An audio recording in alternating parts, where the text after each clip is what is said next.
All right, we're going to get started, and our next speaker is Stephanie Coghlan from the Ontario Ministry of Natural Resources. Okay, you can hear me. My name is Stephanie, and I'm with the Ontario Ministry of Natural Resources. I'm an aquatic research biologist, and today I'm going to be talking about using community eDNA metabarcoding to characterize aquatic plant communities around Lake Ontario and Lake Erie. I am part of a small but mighty aquatic genetics lab with our research scientist, Chris Wilson, who many of you know. We are based out of Trent University in Peterborough, Ontario. We conduct research on aquatic organisms and communities using a bunch of different genetic and genomic tools, one of which is eDNA. We do both targeted and metabarcoding studies targeting things like fish, plants, mussels, and crayfish, and beyond. Usually our eDNA work starts as receiving samples from our collaborators. We don't often collect them ourselves. It's usually part of a collaborative work effort, and we receive samples or filters. This is a map just showing kind of the general areas that we've received eDNA samples from in the last couple of years. The red stars just represent a project that have had some sort of invasive species component. So what I'm going to be talking about today started off as my master's research. It was born in the way that many metabarcoding studies are. For aquatic plants, previously if you wanted to characterize the aquatic plant communities, you would have to do things like visual surveys or eDNA barcoding. These have limitations. Working in aquatic environments, there can be hard to access areas, or submerged plants can be hard to find because of things like turbidity or water depth. There's also seasonal variation. Often plant identification relies on morphological traits that vary year-round. And then one of the interests in developing this tool is to find things like invasive species. Ideally, if you're looking for invasive species, you'd like to find it at early stages of invasions, so hopefully when they're at low abundance in the environment. So the goal was to investigate the feasibility of using metabarcoding to characterize aquatic plant communities from eDNA samples.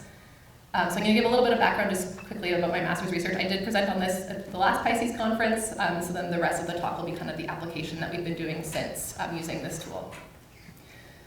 So the first step was developing primers to target aquatic plants. Previous to this study, there had been studies looking at metabarcoding terrestrial plants using soil samples, but nothing had been done before for aquatic plants. So I designed 3 primer pairs targeting 3 different markers. That's the first, second, and fourth column in this table. And then I also used 2 primer sets that had been developed for that terrestrial plant metabarcoding study. So on this table, a gray cell represents a species level identification, and black is genus level, did I say that? Gray is genus level identification, and black is species level. And then these are all of the species that were included in the mock community, so just an eDNA sample of known composition. There were 2 kind of best performing primers in terms of the taxonomic resolution and the number of taxa that they were able to identify. But ultimately, if you want the highest level of resolution and most species identified, the best approach would be to use multiple markers. I also want to say these results are based on searching the sequence data against all of GenBank. So what happens, for follow-up work at the second column, that our RBCL2 primers are the ones we've been using primarily for our follow-up work. So if you tailor the database to not be all of GenBank, because apparently not all of GenBank lives in Ontario, surprise, surprise, so we can improve the detection results. That increases the number of species level detections from 7 to 15 just by tailoring the database to the study area. So since developing this tool, now in our lab, we have been trying to put it to work in the real world, trying to characterize aquatic plant communities across the Ontario shore of Lake Ontario and a little ways up the St. Lawrence River, and then as well as on Lake Erie and Lake St. Clair. So this is a map just showing kind of a bunch of, or all of the eDNA samples we've received from these areas for various projects, not specifically to be used for aquatic plant metabarcoding, but just kind of all of the samples that we've received over the last 3 years. So we wanted to test the primers using a couple different methods, just kind of to see what worked best in terms of how many replicates to do. We tried 2 main methods. I did try to get this working with ORBCL2 and OMAC-K2 primers. Those were kind of the 2 best performing ones from the mock community results. So far, we've only been able to consistently get ORBCL2 working, but we are working on getting OMAC-A2 and maybe others working as well, so we can test them on these same sites. So with 44 of the sites, usually when we get water samples or filters, we have 3 field replicates or more sometimes. And so the first method was taking an aliquot of extracted DNA from each of the 3 field samples, pooling that together to have a representative sample from that site, and then doing 8 PCR replicates on that template. And then those were individually barcoded and sequenced, resulting in 8 sequenced replicates per site. And then the second method was leaving the field replicates separate and doing 3 PCR replicates on each of those, so that one would result in 9 sequenced replicates per site. So that first method, having 1 pooled sample for their site, but 8 PCR replicates. This is a bubble plot similar as we've seen from other talks so far this conference, looking at the percentage of reads assigned to each of these species on the y-axis. This is just one site example, and then the x-axis is the 8 PCR replicates. And as you can see, these ones are ordered kind of in decreasing amount of abundance, relative read abundance. And just to give you an idea of what those numbers actually look like, everything in this rectangle falls below 0.1% of the total reads for that replicate, averaged across the 8. And this lowest rectangle is below 0.01. So a large proportion of the reads that we're getting are very consistently being found across the 8 replicates. So then looking at the same data just in a different kind of figure, this is from the same sample. Again, on the x-axis, there's the 8 PCR replicates, and this is looking at all the species detected, how many of those 8 PCR replicates did it take us to get to the full species complement that we got. So the species accumulation curve, and you can see it kind of starts to plateau somewhere between 6 to 8 PCR replicates, and that's, again, taking into consideration all of the species, I'm saying species, but taxonomic detections. Some are species level, genus level, or family level. And then this is what we get if we just were to trim off the bottom 0.01% of reads. So it almost immediately plateaus, so we are getting very consistent results across 8 PCR replicates. And then this is the second method, so keeping 3 field replicates separate, 3 PCR replicates of each, and then in this bubble plot, they're grouped by field replicate A, and then B, and then C. So you can see that there's definitely consistency across PCR replicates for the same field replicate, in terms of which species were identified and relatively the size of the bubble, but there's definitely differences across field replicates A, B, and C. So we definitely, if we're picking field replicates to use, if we're only going to use one, we don't want to, just to kind of justify what I did in the previous one for pooling a little bit of extracted DNA from each one, we definitely don't want to be using just one field replicate for analysis. So for the remainder of our samples, so the goal of all this is with our collaborators, or just in general, the whole point of having eDNA tools is that it's a cost-effective and sampling-effective method. So we wanted to kind of maximize how many samples can we run on a sequencing run to provide as much data as we can, good data as we can for our collaborators. So what we landed on was taking the extracted DNA from 3 field replicates, pooling it together, using that as a template for 6 PCR replicates, but then we pooled amplified DNA from each of those 6 replicates to have 1 sequenced replicate per site. So these are the same maps as before. So far we've selected 250 sites across these areas for a run on Illumina Nova SeqX. And so we've been able to document aquatic plant biodiversity across a range of geographic sites and habitat types. This is still in progress, so far we've come across 65 unique species level identifications, and then in addition to those, there have been 24 genus level identifications and 10 families. So I'm just going to show a couple of quick examples. It's similar to the bubble plot that I showed before. So this is it's only 1 replicate for each site. So this is about a dozen sites from Rondo Bay on Lake Erie looking for aquatic plant detections. So that you can see there's some species level and then some genus and family level detections. One of the reasons I picked these sites is because these samples were collected specifically for targeted detection of the aquatic invasive species Hydrilla. And since they were looking for a specific species, they also did vegetation surveys while they were out collecting water samples. Often we just get water samples with some information about kind of the water in the general area, but not kind of extensive surveys beyond that. So not trying to quantify anything with metabarcoding data, but I did highlight here the species that were detected or visually seen in their vegetation surveys while they were out collecting these water samples. So it is interesting to note that the larger signals from the eDNA data do correspond to species that they did observe while they were out collecting. And then eDNA also identified a number of additional species as well. There are 2 species that were observed that I did not see in the eDNA results, and that's three-way sedge and muskgrass, which is a species of algae that these primers will not work on anyways. And then this is just another example, so from Lake St. Clair, about 24 sites here. And again, just these are the species that they identified in their vegetation surveys, and there's a large number of additional species detected using eDNA, and the same 2 that were missed using eDNA. And then I forgot to mention in the last example, but in both, there are about maybe 3 and 4 invasive species that are included in this list of eDNA detections that were not visually seen while they were out there. And then just overall, I wanted to kind of highlight this, the usefulness of this tool for invasive species detections. This is a list of all of the aquatic invasive species that are listed on the Invasive Species Center website, so that's specific to Ontario. Anything in a purple square we have come across to the species level in our actual field samples. The blue squares mean that detection is possible to the species level based on in silico or mock community testing. And then there's 2 yellow boxes, and those ones are species that have other members of the same genus that it cannot be differentiated with using this marker alone, but maybe if we could get the other markers working, then we could improve that resolution as well. And then starry stonewort is an invasive macroalgae that these primers will not work on, so I have not come across that one and cannot.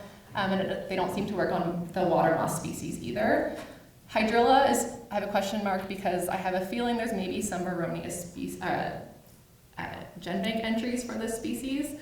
So we have to generate our own and kind of see what's going on there. I've come across it, but it's not reliable. If you want to ask me more about it, I can talk to you about it later. So overall, these are things that you all know, but limitations with eDNA metabarcoding and specifically to plants. Assay design can be challenging because there's a lot of intra-specific variation with plants and a lot of hybridization, so it can be hard to find these regions that are variable enough between different species and not also have that variation within members of the same species. So again, the taxonomic resolution may be too much within a species, or things like only getting genus level or higher taxonomic resolution. And your data is only as good as your reference database, of course. It can be used, though, to monitor biodiversity over time. So especially with aquatic invasive plants, part of the one of the main interests is looking at kind of species occurrences before and after invasions and after eradications. And you can look at things like patterns of co-occurring organisms beyond plants. So you can use the same samples again for other organisms, which we've kind of done the opposite sometimes. We are trying to use existing samples to test this method. So we can repurpose samples and look at kind of the whole community beyond just one organism, one group of organisms. And we can establish a comprehensive baseline for characterizing aquatic communities, and can be a sensitive enough tool to identify early signs of invasions, and then you don't need to know previously like what you're looking for. So there are certain invasive species that are regularly monitored for. Am I over time? I just realized the timer. You don't need to know ahead of time what you're looking for, but overall recommendations are that you use multiple markers and a custom database for best taxonomic resolution. So thank you for listening. Thank you to the organizers of PISCeS. I don't know if this is the timer from when this was put up here or if I'm over time, so you let me know. I'm good, okay. Okay, perfect. Hello, how's it going, everybody? So today I'm going to be talking about inferring abundance from eDNA, which I know is a fairly controversial topic, but I think my personal belief anyways, and I hope to convince you of this at the end of the presentation, is that we're close to the point where we can start operationalizing this, at least using qPCR data. Metabarcoding is a whole other can of worms.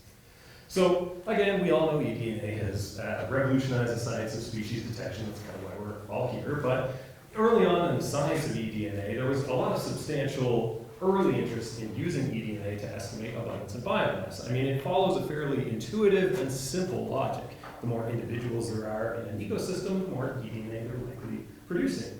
And indeed, early studies tended to find pretty strong correlations, positive correlations between eDNA and organism abundance. The key is that a lot of these studies were conducted in laboratory, very controlled laboratory settings. And so it's worthwhile to ask, to what extent is this generalizable to natural ecosystems? So about 7 years now ago, I conducted a meta-analysis looking at whether there were systematic differences in the strengths of these correlations across natural and laboratory environments, and I found that there were. There were very strong functional correlations in laboratory environments, but they got weaker when we moved to natural ecosystems. So why might this be occurring?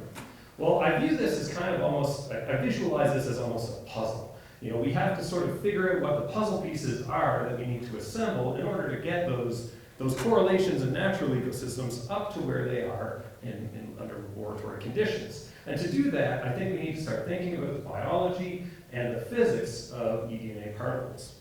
So let's talk about the biology first. So eDNA production is fundamentally a physiological process. And that's because it's generated from two major sources, from the shedding of cells of from the surface of an organism, but predominantly, mostly from the excretion of metabolic waste. Now, a central tenet to metabolic theory is the concept of allometry, which is that organism traits can change nonlinearly with organism size. Small organisms just tend to have, pound for pound, faster metabolisms. Anybody with kids, or who's heard their parents complain about the cost of feeding kids, can probably relate to this. Take my 9-year-old daughter, for example. I'm probably about 3 times the body mass of her, but I definitely do not eat 3 times the amount of food. When she's going through growth spurts, her appetite can basically match mine. That's the essence of allometry. Pound for pound, smaller organisms just have faster metabolisms. Now, we can express that mathematically using this formula pictured up here. You know, eDNA production is a function of a constant multiplied by the mass of an organism raised to the power of a scaling coefficient b between 0 and 1. It's a mathy way of thinking about things, but fundamentally what we're positing here is that a single large individual is going to produce less eDNA than the same biomass of smaller individuals. But allometry isn't the only thing that affects metabolic processes in fishes. I work with fish a lot, so most of what I'm going to be talking about is largely relevant to fish. So we know that temperature affects metabolic processes as well, and that's because fish are poikilothermic, which means the temperature of their external environments dictates their metabolic rates. In the same way that I blatantly stole models from the metabolic theory of ecology, we can actually go into bioenergetics and steal what are referred to as temperature dependency functions, which model changes in metabolism and metabolic traits in relation to temperature gradients. And so we can use these to sort of model or predict, anyways, a temperature dependency function for eDNA production. So that's the biology of eDNA production. What about particle physics? eDNA is a physical particle. And so, you know, the biological processes involved in its production operate, or basically cease to operate or affect eDNA once the eDNA has left the organism's body. After that, it behaves like a physical particle, and we need to start thinking about it as a physical particle. But in the same way that I blatantly stole models from metabolic theory and bioenergetics, we can go to environmental science and take models, well-developed models in hydrology and luminology to start modeling these particle dynamics. And the ones that I'm particularly interested in are called mass balance models, where you model the steady-state concentration of a particle as a function of the input, M, which is all that biological stuff I was talking about before, the volume of the water body, the discharge and input rates of the particle into the system through basically outflows and inflows, and the degradation of rates of the particles represented by this K parameter, which I will get into later, because that's a complicated one. But basically, you can rearrange this equation mathematically to solve for numerical abundance and biomass by just shifting that over to the left-hand side and particle concentration over to the right-hand side. So we did this. We quantified abundance of brook trout in 9 lakes in the Rocky Mountains, and we estimated their abundance using mark recapture studies, which are basically the gold standard in fisheries science, and collected standardized size structure data using mixed mesh index netting. Now, we did this across 2 years. Some of you may have remembered a presentation I gave earlier on, like a few years back in PISCeS, where I talked about the first year of data that we have. So we have 2 years now. But we also collected eDNA samples from the littoral and pelagic zones of each lake to measure lake-wide average eDNA concentration using qPCR techniques. So when you integrate metabolic ecology, bioenergetics, and these environmental science models, it really improves the interpretation of the quantitative eDNA data. Pictured here in red are estimates of abundance derived from our model, eDNA model. Pictured in blue are the estimates of abundance derived from mark recapture studies, which again are the gold standard, basically in fisheries science. You can see here that eDNA tracks very well the mark recapture data. Basically, it's comparable in terms of its precision and accuracy. We can readily differentiate across populations in terms of their abundance and biomass, but even temporally within populations. If you look at, I'm gonna speed this up, So if you look at Dog Lake here, you can see that we go from a population of about 3,200 individuals down to about 1,000, and our eDNA data tracked that. We saw that decline looking at the concentration data. So what are the final pieces we need to actually start operationalizing this? Because I think we've demonstrated at least that proof of concept-wise that this is possible. So I showed you first off the different sort of modeling approaches that we took to account for eDNA production.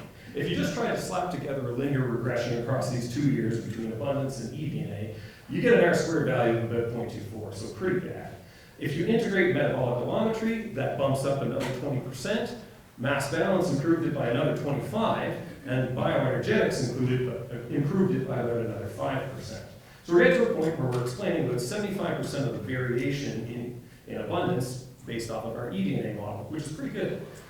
A really important thing is that when we actually looked at trying to model whether there was systematic differences across years, it didn't improve the model. And that's actually a fantastic finding because it means that this relationship is temporally stable. So that means it's reliable.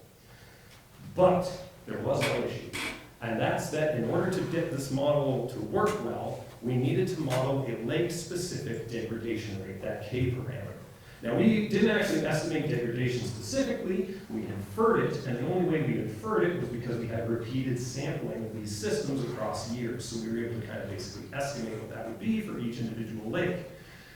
If we were to try to take our model, so we can predict abundance very well in the 9 lakes. If we were to go in another year, I would have absolute confidence in our ability to predict abundance. But if we were to go to a 10th lake, for which we had no baseline data, our model would not perform as well. What that means is that we need to be able to predict degradation rates across ecosystems. In order to make our model work for broad-scale monitoring purposes, we need to figure out how to predict K. It's unrealistic to be able to go in and do a degradation experiment in every lake you're trying to survey. It's a lot of work, and it kind of defeats the purpose of eDNA being cost-effective and efficient anyways.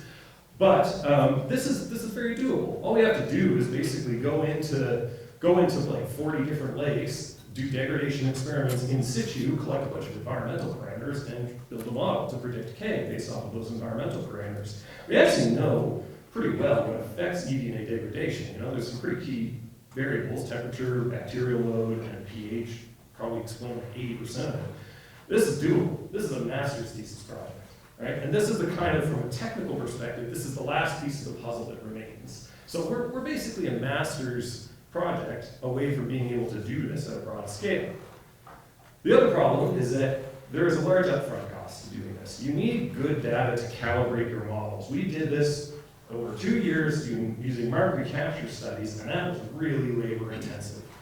Really only government level agencies are able to muster the resources to be able to actually do these types of studies and create the manpower able to generate these sort of calibration models. Luckily, government agencies are probably going to be the ones most interested in these types of models in the first place. Finally, it's possible, I think, to start extending this to other taxonomic groups, and we can make predictions about what these relationships are going to look like across different taxonomic groups and trophic levels. So eDNA can be both extraorganismal and organismal. I talked a lot about extraorganismal, but organismal eDNA is when you basically capture DNA by capturing the organism itself in that eDNA sample.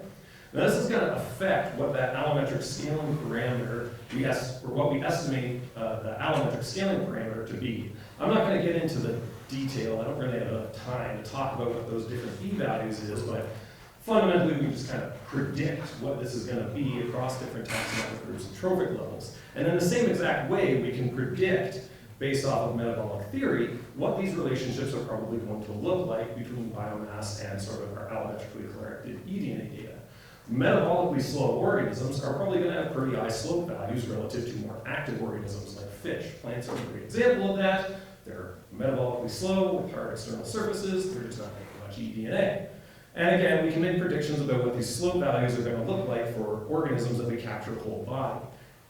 So like things like copepods, plankton, and prokaryotes. Here we would expect eDNA to correlate with the slope values, to be affected by cell size. Again, you have to do a lot of math to get to that point, but cell size is going to dictate what the slope values are going to look like, and we know eukaryotes have larger cells than prokaryotes, so we would expect that slope value to be higher for eukaryotes than for prokaryotes.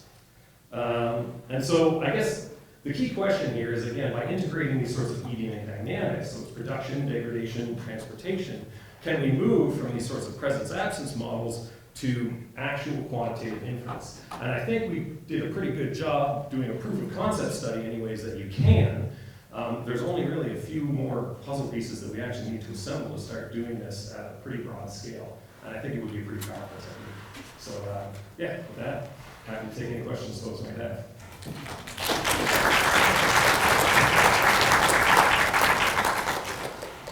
Oh yeah, also thank you to all the people that put that stuff.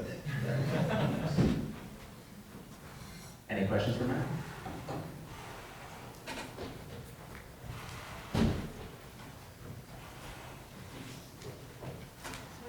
Hi Matthew, thank you. Always interesting, very complex. So my question is about the applicability and how much of that, the same framework, should be applicable to other tags where we know the differential number of mitochondrial copies exist and the efficiency of the application of those same copies that we cannot control in real samples, like benthic macrovertebrates and tags like those. Yeah, so that would be kind of another thing that might affect this. It would basically just affect the slope values here that you would expect to see. So if you have more eDNA, if you have more eDNA per unit of body mass, you expect a lower slope value. So you would just expect organisms that have lots of mitochondria to have per cell rates of mitochondria, or you would expect them to have a lower slope value.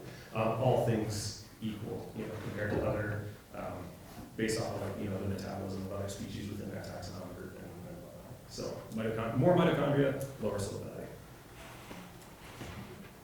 All right, thanks so much, Matt. Next up, we have a presentation from Nolan.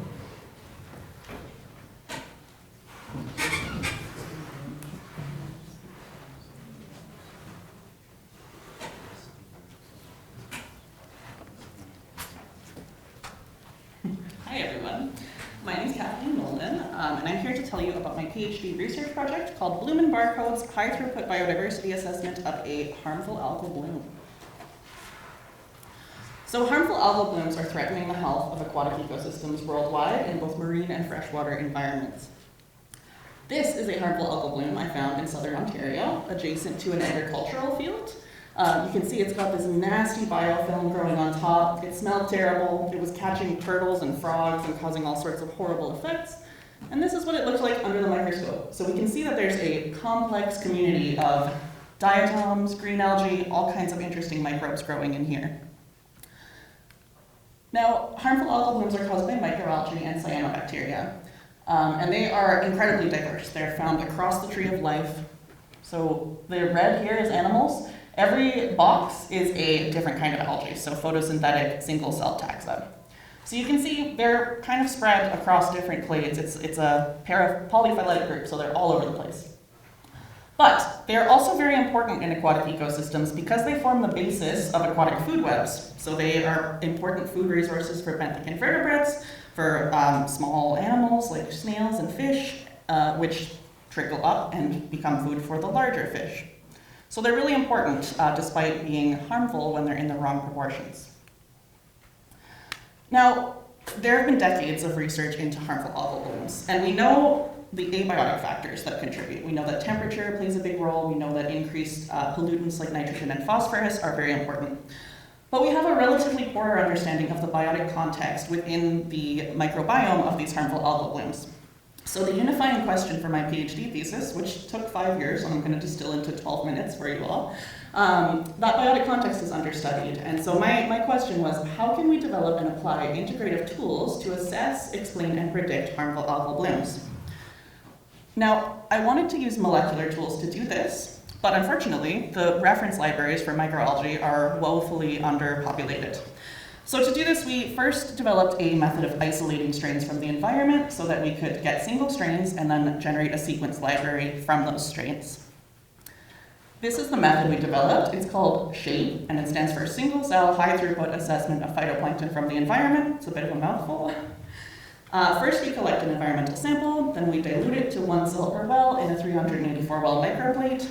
We grow it out for 2 weeks, start new cultures from it, and then we can generate barcodes from those cultures. So this allowed us to build a custom reference library for the study system that we're looking at.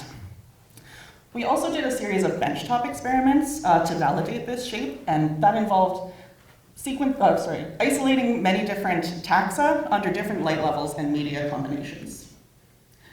And so the key findings from our validation experiments were that some species, for example, Desmodesmus communis here in the stark purple, they dominate our strain collection. So they grow very, very well in the microplates. They're very tolerant of lab conditions. Whereas other taxa, like Trichomonas variabilis and Microcystis aeruginosa, our cyanobacteria, are not quite as happy in the plates. We also found that low light recovered higher diversity, and that all 3 growth media we tested, commercially available algal media, recovered strains. Okay, once it's validated, we wanted to apply it to a real-world context. And so I selected this beautiful lake. This is Ferry Lake in Acton. It's only about 20 minutes away from here. This is a very shallow lake that's classified as a wetland by the government, and it has been having recurrent harmful algal blooms for the last decade. These algal blooms in this lake are caused by cyanobacteria primarily, and this lake is a good model system because there's a wide diversity of land use in its watershed. So it has agricultural land, it has urban land, it has parks, it's got pretty much everything. So it's a good model system. It's also very small and is a part of interconnected biodiversity corridors within southern Ontario. So while this lake was man-made, it was constructed as a mill pond in the 1800s.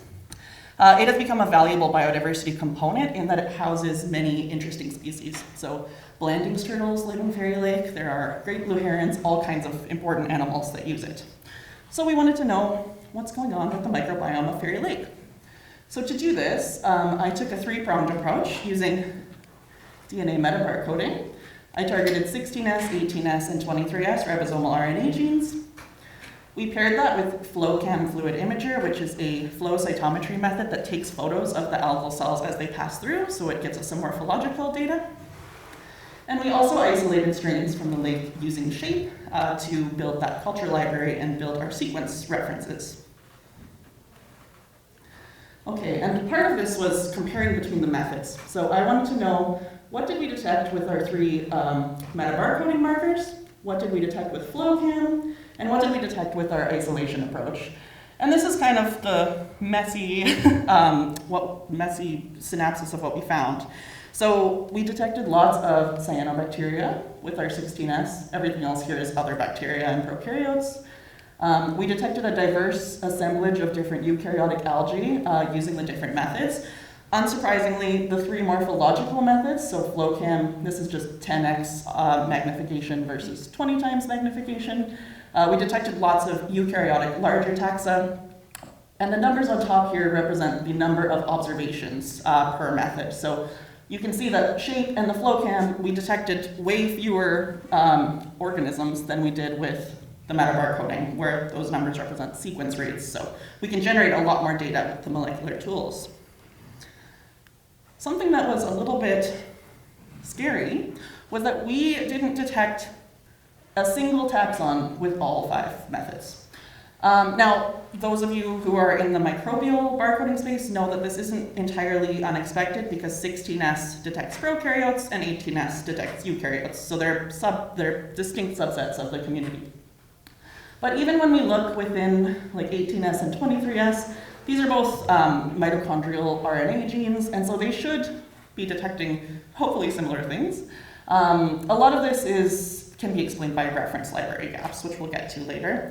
But I think the really important finding here is that we didn't have any single method that detected all the taxa. Generally, metabarcoding detected higher taxonomic diversity and greater richness, but it also missed some taxa, like this, Crowococcus, which was discovered by FlowCam. Okay, so this gets at how do these methods compare, what's there. I wanted to know what's going on in the system, how is the community functioning. So I built a structural equation model, and this is basically a model that encompasses aspects of network theory and linear modeling to look at relationships between variables. And so I was curious, how does overall microbial diversity, which I modeled as a latent construct with 18S and 16S diversity, how does it relate to nitrate and water temperature? We looked at other things as well, phosphate, but we had to keep it pretty simple because of the low number of observations to keep our model robust.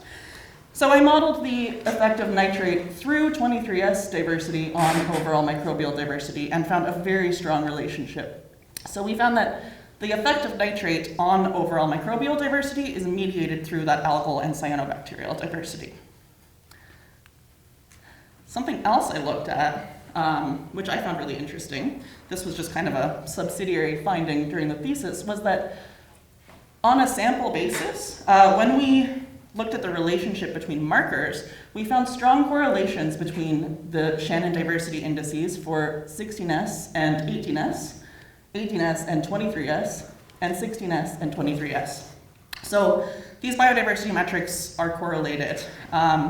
Now, there are lots of ways that we can explain this. The first one is some of these are overlapping groups. So 23S and 18S detect subsets of the same group, but not entirely. So there may be something else going on here. We know that there are energy inputs that influence microbial communities, and they could be shared drivers changing biodiversity through time. But another argument that I find quite compelling is maybe this is evidence of the biodiversity begets biodiversity hypothesis. So could it be possible that 16S diversity, our bacterial and prokaryotic diversity, is influencing eukaryotic diversity and vice versa? I think this speaks to the need to recognize biodiversity as inherently interconnected between trophic levels and states, and is, a really interesting line of future inquiry. So here are some of the FlowCam pictures I took of the algae of Fairy Lake. As you can see, there's a diverse community of microalgae and cyanobacteria, many of which are unfortunately potentially toxin-producing. Now, toxin-producing cyanobacteria don't always produce toxins. Some have the genes to produce them and just don't turn them on. Some lack the genes entirely, so it's not really a taxonomic question of whether there's toxins or not.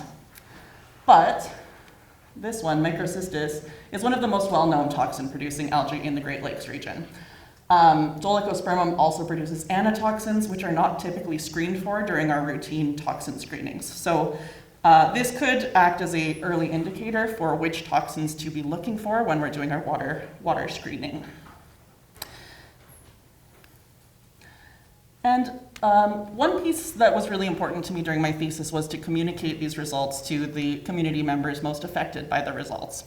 And so I did this through creating an ArcGIS story map, which is an interactive platform that allows you to go through all the different stages of the analysis. I have the methods, the study site, and everything on there. So if you're interested, please feel free to scan the QR code. It should be all publicly available, so I hope you enjoy that. And through my thesis, I made many methodological, ecological, and data contributions.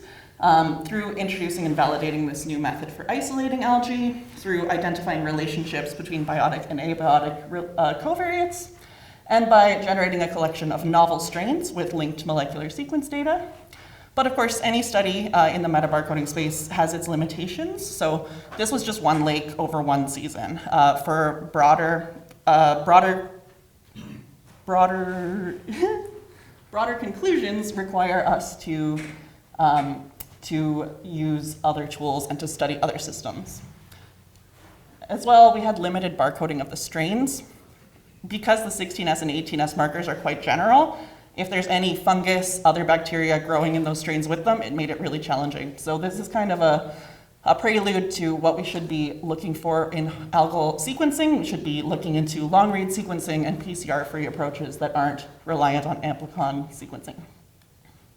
And with that, thank you so much. I really appreciate your time, and I'll be happy to take any questions.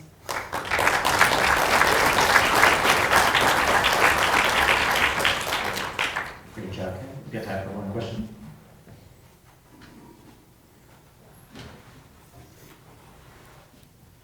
Did you compare your cultures against the Waterloo CPCC culture bank? The Canadian Phycology Culture Collection? Yeah. Yes, so the strains that we used in the validation study were from the CPCC, and then many of the strains that have been sequenced from the CPCC, we compared against. We've also been talking about depositing some of them with that phycology collection. And have you looked into doing qPCR or ddPCR on things like the SUYE gene or anything?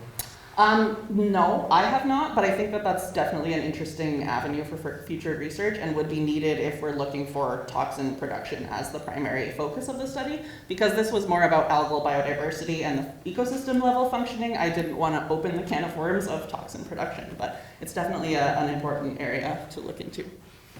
So thank you. Wonderful. Thanks so much, Kat. Next up, we have a talk from Steve Sharron.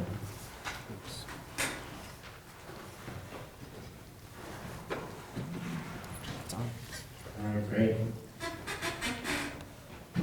Yeah, thanks for having me here. I'm a fisheries biologist with Trinity Consultants Canada in Northwest BC. I'm going to be talking about a couple of the research, or a couple of parts of some research programs that I'm directing with some of the First Nations out there. These are pretty large research programs. We've got lots of partners.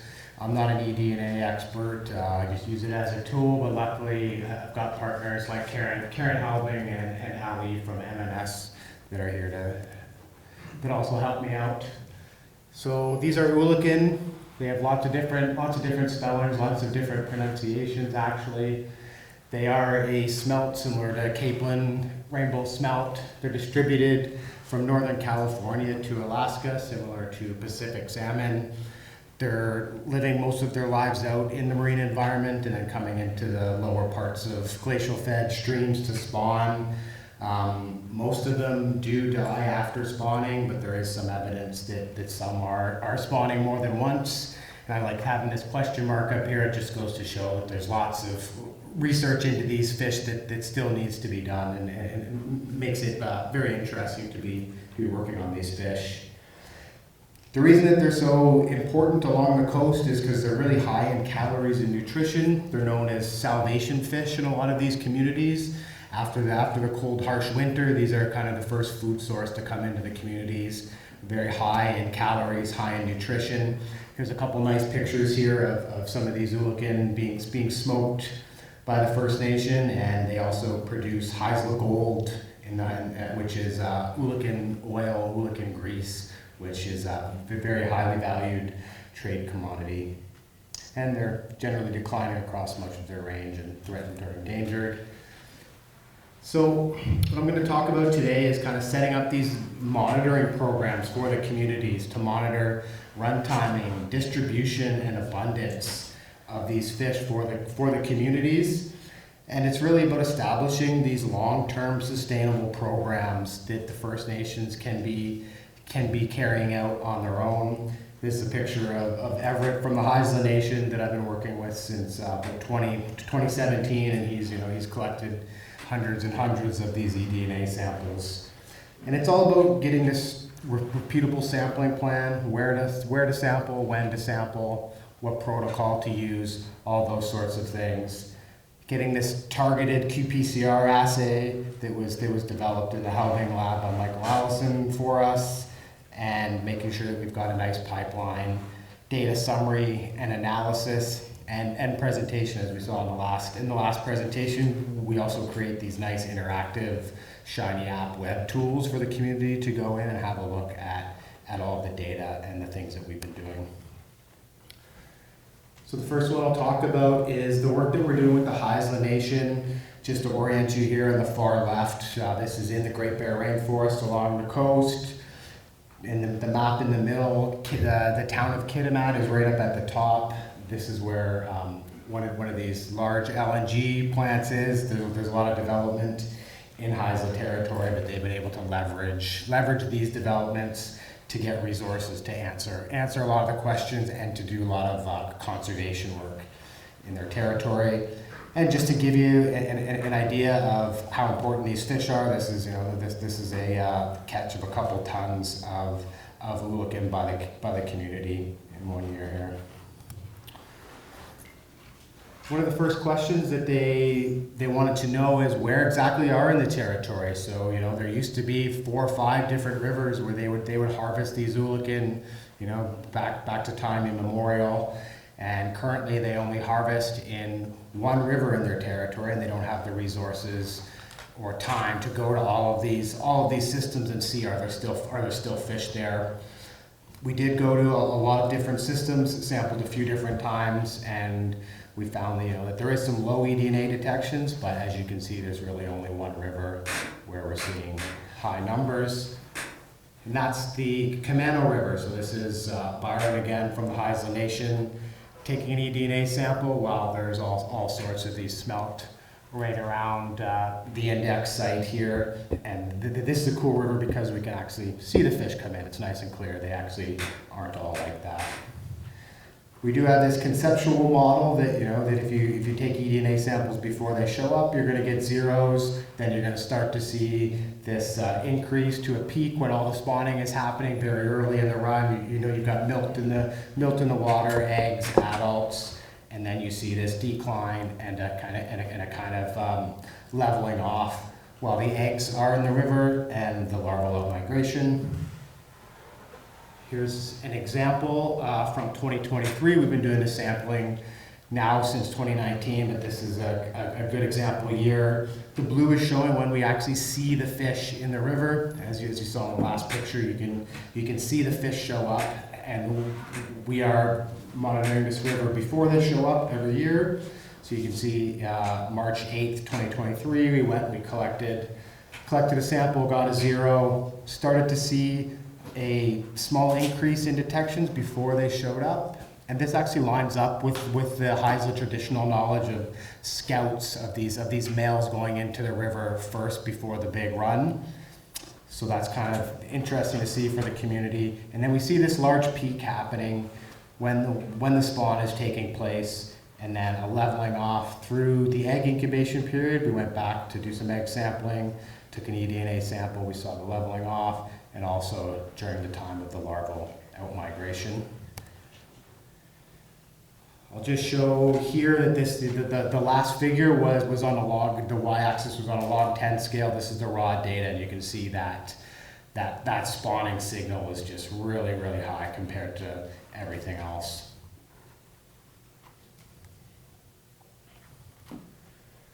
Again, this is a pretty high level talk here. I'm just kind of going through some of the things that we've been doing. Another part of this program, we were lucky enough to get some funding to do 3 years of marine sampling. So figure out where these larvae are going, how fast they're moving around in the fjords, how fast they're growing, all these sorts of things. And we tacked on eDNA to our larval sampling. This is a picture of the larval net, but we also had a 60 micrometer plankton tow net that we would do an oblique tow at the same sites as we were doing our larval sampling.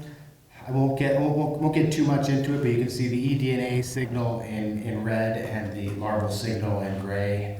And we did find pretty good correlation between the two but there was a threshold below which the correlation dropped down quite a bit, and that was at about 5 larvae at each site, at the sites. Talk a little bit about work with the PISCeS Nation. This is a nation in the town that I live in Terrace, on the Skeena River. So these Ulukan come up about 60 kilometers into this river, whereas in the Camano they're only coming up about 2 kilometers and spawning.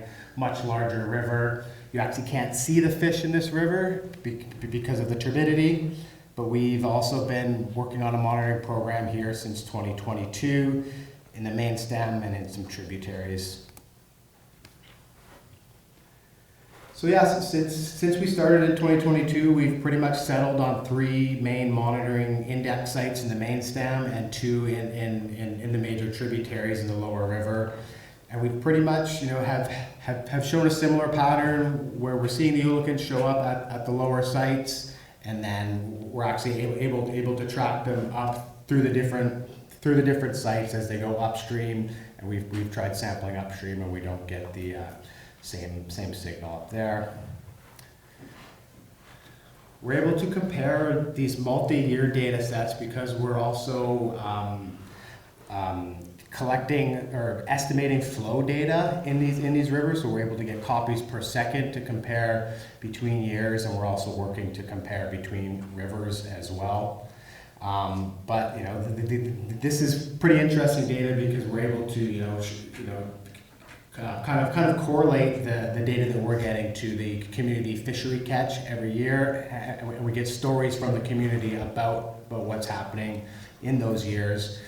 We have yet to really get another good index of the run size for these years. We've tried sonar, we've tried larval sampling, and a few other different methods, and we have yet to come up with a good method to validate these numbers. But that's kind of the next step that we're working on. One of the other things that we had to figure out was, these index sites, are they indicative of the eDNA signal across the river, in the river? Do we need to sample, a bunch of different sites around the river, across the river, in the middle? And we found, without going into too much detail, we found that in both the Camano River and the Skeena River, which at some of these sites is 1.5 kilometers long, that we're finding these eDNA signal is very similar across the river, which makes it nice and easy for these First Nations, because now they can sample on the side of the Skeena River that has a highway instead of the helicopter access on the other side or in the middle. So it just makes things nice and easier. And again, this is all going towards that same end of creating this sampling plan that is repeatable and easy to do by these First Nations. So yeah, I just wanted to end with kind of reiterating the goal of these programs, and just showing that we've been able to work with the nations to establish annual sampling plans that they're able to do, or to do data comparisons among years, even among the different rivers. We've been training lots of technicians to do the field data collection, some of the data analysis as well. And then really streamlining that analysis and data visualization, right? So to get the raw data from the labs into a form that the community members can see, can interact with on that web tool, and they can see the story of the run and of the data, and kind of correlate that to their own story of the runs. And we're just there as consultants to provide support and resources to continue these programs. So helping finding funding and giving them everything that they need to keep these programs going. And we actually do have another PhD student at UVic that is looking at getting towards these abundance estimates that Matt was just talking about there. That's kind of the gold standard that we get questions from everybody in the community about. And I think as we keep collecting these data year on year, the value of those data just gets stronger. So everybody's pretty excited about that. So yeah, thanks for having me.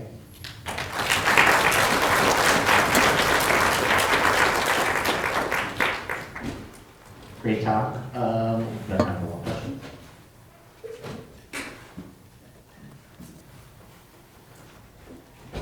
Great, Steve. It's always a pleasure to hear about the Ulukan monitoring. As someone from the Kootenays, it's really nice to see. I think it's awesome to see this Indigenous-led biomonitoring campaign. I'm wondering what you would say to the community if the data you found didn't match the Indigenous knowledge, and like, was that something that you guys were considering as you were putting together the study and trying to communicate the results? Yeah, that is a pretty good question, and it definitely has come up. So I actually hosted a workshop in the PISCeS Village. We did a 2-day workshop there. We presented all the work that we've been doing. We've got 3 PhD students, 3 master's students in our program, a whole bunch of other researchers. And it actually came up, a few different times where one of the elders, one of the fishers would stand up and, say that, that's different. They would have a year, in 2020 COVID year, the Leung just didn't show up into the command order. And it actually happens every once in a while, and it's really sad for the community. Everybody's gone out there, done the 3-hour boat ride, brought their kids and everything, they don't show up. But they were thinking about a different year, and there was almost a little bit of a conflict there. I have been very clear to them that there's error bars around all of these data, and and the TK matters. Their data matter just as much as our data, but they've embraced the fact that it's just another tool that kind of combines with their data, I think. Thank you so much. Give another round of applause.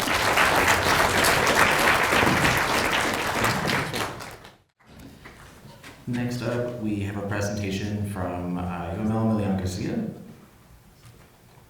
So my name is Yoamel Milian, so I'm a postdoctoral fellow in the Heuvel lab, working in a collaboration with EcoRec Solutions, and it's a pleasure to be here today, this time to talk about improving environmental effects monitoring programs using DNA-based approaches. And I would like to open up by sharing a couple of facts. So first, the mining sector is among the most important economic sectors in Canada, and it also creates a significant number of jobs. Actually, according to the Mining Association of Canada's latest report, 1 in 30 employees in the Canadian labor force is linked to the mining sector. Economically speaking, it contributes with over $100 billion to the Canadian economy every year, representing roughly 6% of Canada's GDP. However, as important as it is for both the economy and the labor force, it is also recognized that there is no mining without an environmental effect, both on land and surrounding aquatic environments. As a result, Canada's natural resource sector is subject to stringent regulations. There are hundreds of mines across the country, so this is just a representation and distribution of all those mine sites, and all of them are required by regulation to conduct what is known as environmental effects monitoring programs at least every 3 years. The same is true for pulp and paper mills. Now, under these EEMs, there is the inclusion of the quantitative assessment of benthic macroinvertebrate communities and their comparisons between reference and exposure areas. Being reference area, water kept upstream, the discharge resulting from mining operations, and exposure area, water kept downstream, the discharge from those mining operations. An effect under this EEM is considered as a statistically significant difference between reference and exposure area for any of these 4 main regulated endpoints that include taxa density, richness, evenness index, and dissimilarity index, all of them mostly calculated at the family level. So what are the main challenges already identified by the industry conducting these EEMs? Well, first, all benthic macroinvertebrate identification are exclusively based on morphology till today, and morphological identification require expertise in a wide range of taxa, which is scarce to find these days. Also, most qualified taxonomists are past retirement age, and the new recruitment doesn't meet the growing demand. On top of that, benthic sorting, which is the first step before identification, is a time-consuming and labor-intensive process. Many specimens are damaged either during sampling or sorting, difficulting morphological identifications. And certain taxa, regardless of physical integrity, are hard to identify, specifically at early life stages. And on top of all that, the process is not scalable, meaning that we cannot process hundreds to thousands of samples at the same time. so delaying then the time from the sample collected to the data generation. So the promises, so lands on DNA-based approaches, from DNA barcoding to meta barcoding, who has promised to overcome all these limitations. However, from the taxonomy impediment to the scalability issue. However, until the moment we started this project, none of these methods have been used in the specific context of the EM, and that's exactly what we proposed as part of this project. So our objectives were, first, to validate the use of molecular methods as an alternative cost-effective strategy to specimen identification, and to evaluate their capacity to yield results comparable to those produced by traditional methods. So to accomplish that, led by EcoRec Solutions and in collaboration with the HANA Lab, we have decided to process all benthic samples collected as part of regular EEMs using both traditional methods and molecular-based approaches. In this case, both DNA barcoding and meta barcoding. So samples were collected around 4 mine sites. So 2 of them in Manitoba, 2 of them in Ontario. During regular EEMs, at least 5 sampling stations within reference and exposure area are selected. Every benthic sample here consists in 1 to 2 punar grafts taken from the bottom of the watershed with a punar dredge, as indicated in the slide. Benthic material is preserved in stereo jars, preserved with 95% ethanol, and what we decided from this point on was to generate 3 data sets out of each benthic sample. So on one hand, we conducted eDNA meta-barcoding of the collection fluid, as we needed to preserve the voucher specimen to conduct EEMs in the traditional way. So we use standardized protocols already used in our lab and proven to be useful in similar applications that generated the eDNA meta-barcoding data set. Then the sample was sorted out as per traditional EEMs, all the specimens isolated and identified by an expert taxonomy with over 40 years of experience conducting this type of work for the industry. That generated the second data set. So, last, we decided to image every single specimen and also DNA barcode every single specimen with 2 purposes here. So first, we generate the data set that we could compare side by side to the other 2 data sets. And second, we wanted to build our custom and create the DNA reference library, as preliminary analysis already showing a lack of molecular records in surrounding areas related to mine sites, and to use that reference library in future phases of the project. The rest of the analysis beyond the pipelines that we use for meta-barcoding and all that were conducted in R, including visualizations and endpoint calculations. So let's take a look at our results. So the following summary tables include the total number of specimens that our team isolated from across all mine sites. As you can see, a total of 5,510 specimens were isolated from all these mine sites. And the taxonomic classifications are different taxonomic ranks. So most of them were classified at the family level, the vast majority at the genus level, and around 5% at the species level classification. So we submitted all of them for DNA barcoding, and the sequencing success was around 81%. Once we got the sequences, all of them were molecularly identified at the family level. Most of them are at the genus level, and around 75% at the species level. So showing already, well, yes, once we get the sequences, yeah, we have the potential to reach a higher level resolution, taxonomic resolution at the species level, if we compare 75% versus 5% at that taxonomic rank. But as I said, in regular EEMs, most of the time calculations are made at a family level, and we're focused at that taxonomic rank moving forward. The percentage highlighted in bold indicates the percentage of discrepancies we saw between molecular ID at the family level and a family level ID at the morphology-based, with the morphology-based data. So in general, we saw 99.5% of agreement between those data sets, which suggested right away that the main hurdle for us to get or estimate similar results out of these 2 specimen by specimen approaches would be in the data completeness side, mainly, and that's exactly what we saw moving forward. So let's break it down by site. So in our first mine site, there were a total of 2,332 specimens. 91% of them were successfully sequenced. All of them belong to 25 EEM relevant families, all the ones that you can see illustrated in the images that are represented on the slide. So In terms of molecular validation or identification of these families, 22 out of those 25 were validated.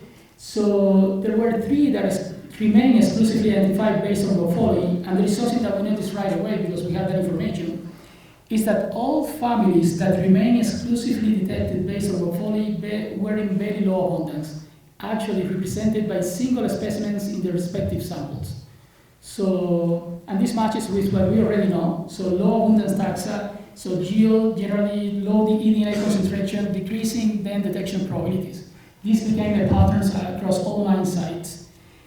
Now, generally speaking, differences between eDNA taxa list and morphology list has been in detail explained and discussed in the literature. This schematic representation was put together by Professor Florian Lis, where he tried to summarize all the potential causes for which we can see a species or taxa exclusively detected based on morphology that DNA method coding never pick up. So including our reasons, our most compelling reasons given our data, which is the 2 low abundance data yielding to lower number rates.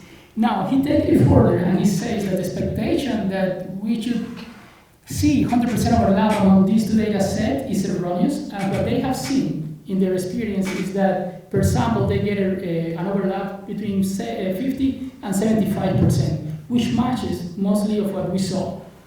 Now, with this knowledge in place, still the main question for us remains, so knowing this, can still the DNA or the DNA-based molecular data pick up the same effects suggested by traditional data? And that's what we explored further for each site.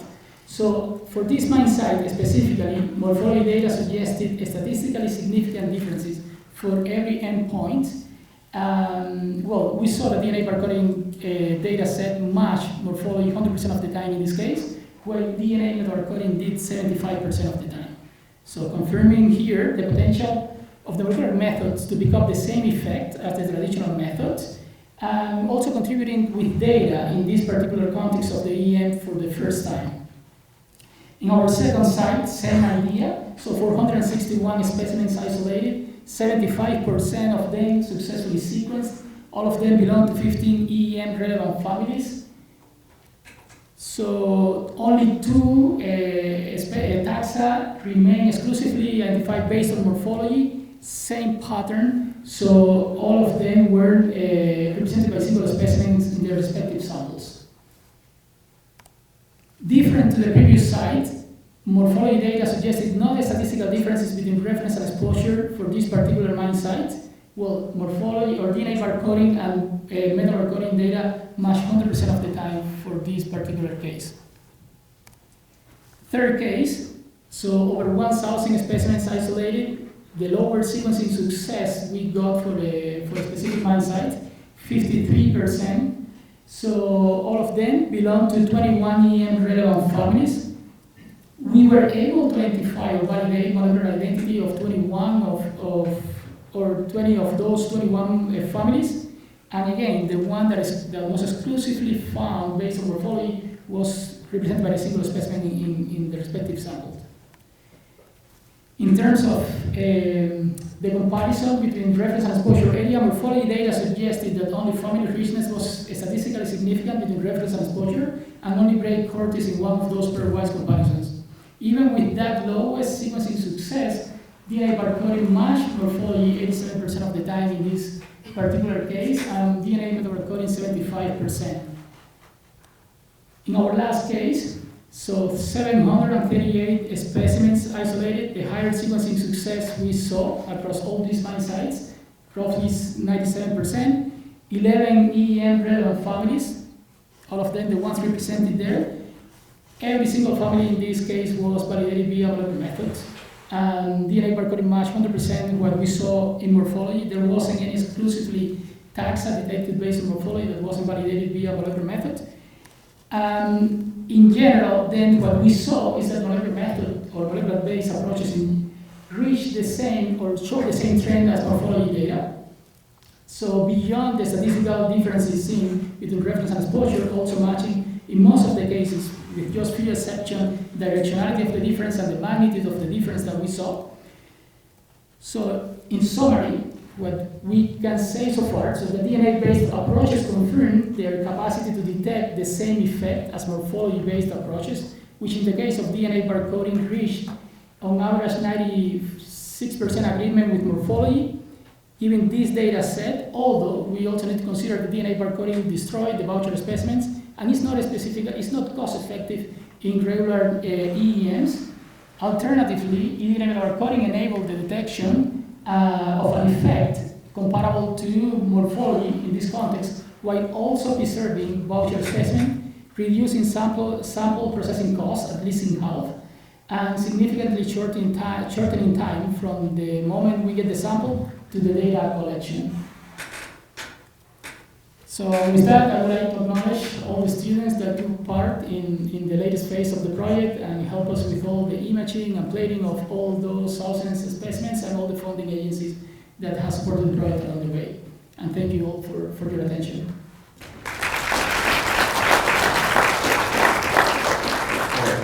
One really quick question. Just make sure we stay on time. Yeah, Chris. I'm hoping this would allow for a quick answer. You kept everything at the family level, but from the barcoding and meta-barcoding you have down to the species level.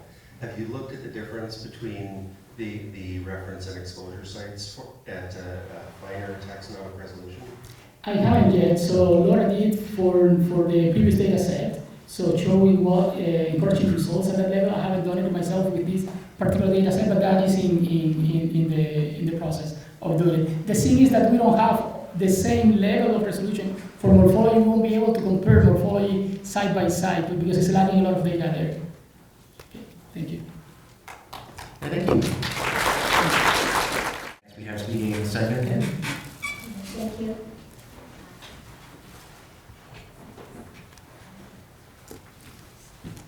Good afternoon, everyone. Before entering the main part of this talk, I'd like to introduce my institute background so that you can better understand the purpose of this research project. I'm from National Marine Biodiversity Institute of Korea. Our institute opened in just 2015. These are our main recipes. We identify, classify, and preserve marine biological specimens, and we also manage the national list of marine species in Korea. So our work is therefore strongly based on traditional taxonomy and real biological specimens. This talk introduces how we try to connect that organism-based approach with the eDNA.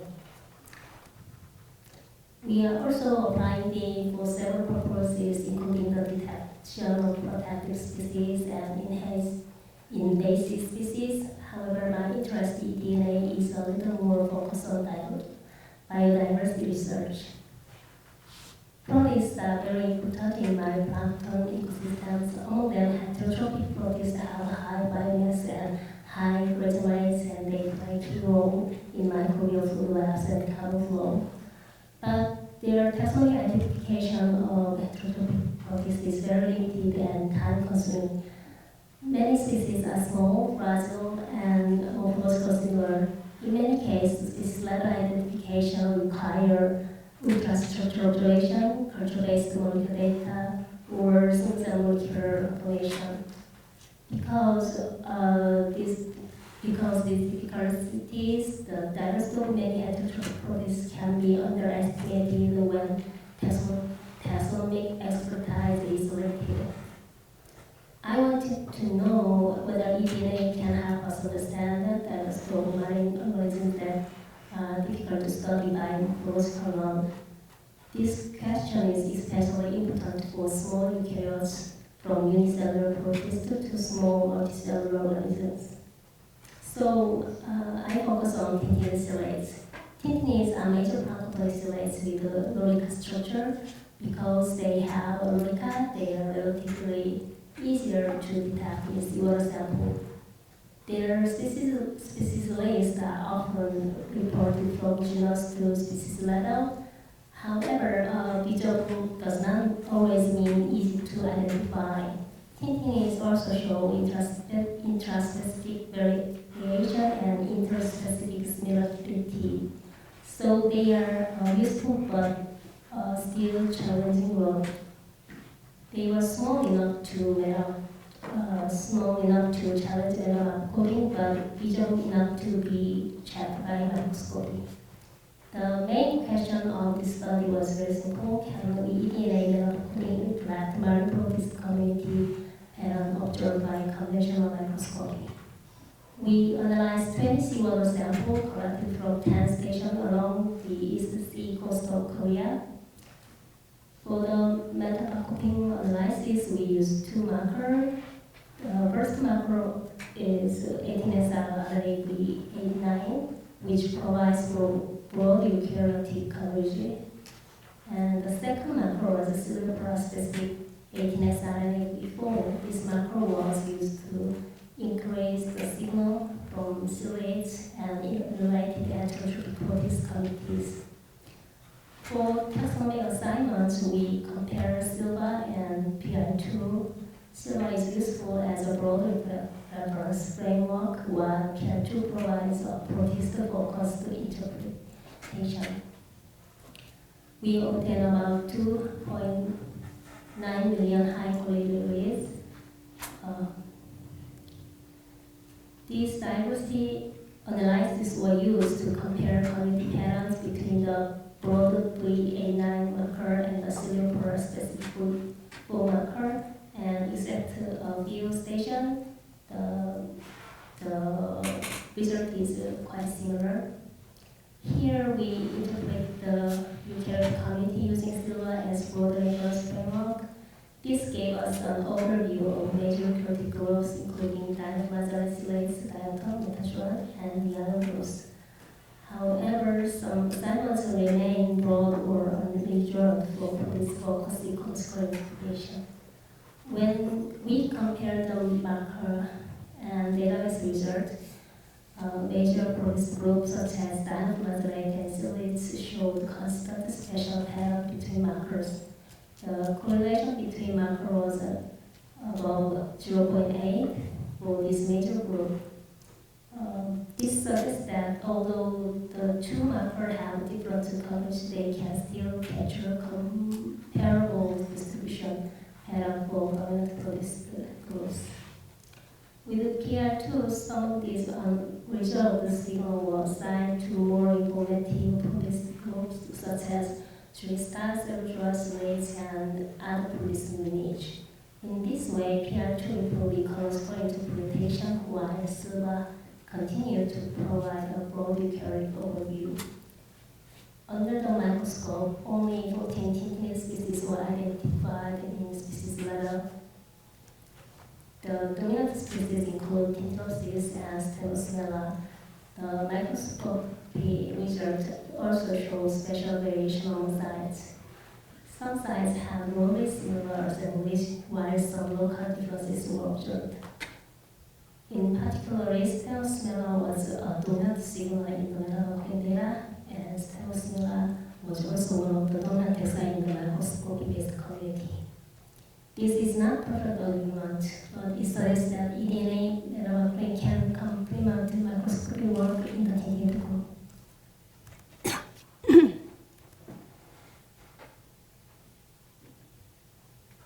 In our study, combining taxon-specific marker with PR2-based interpretation improved the ecological visibility of marine proteus, while microscopy provided organism-based validation.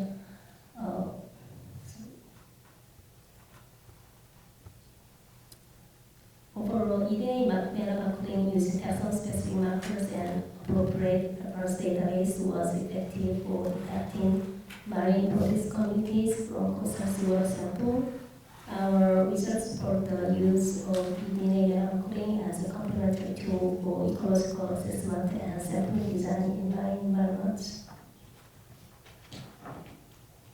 This study was designed by Mami and conducted together with Coghlan University. Thank you very much for your attention. I am happy to take any comments. Thank you.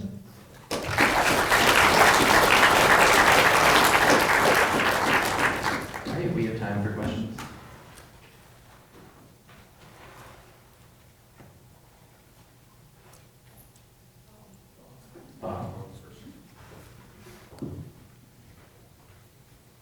You mentioned that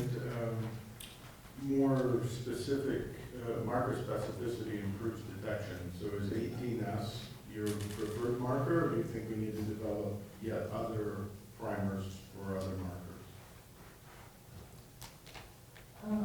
For protists, the reference data is 18S are much bigger than the other molecular loci.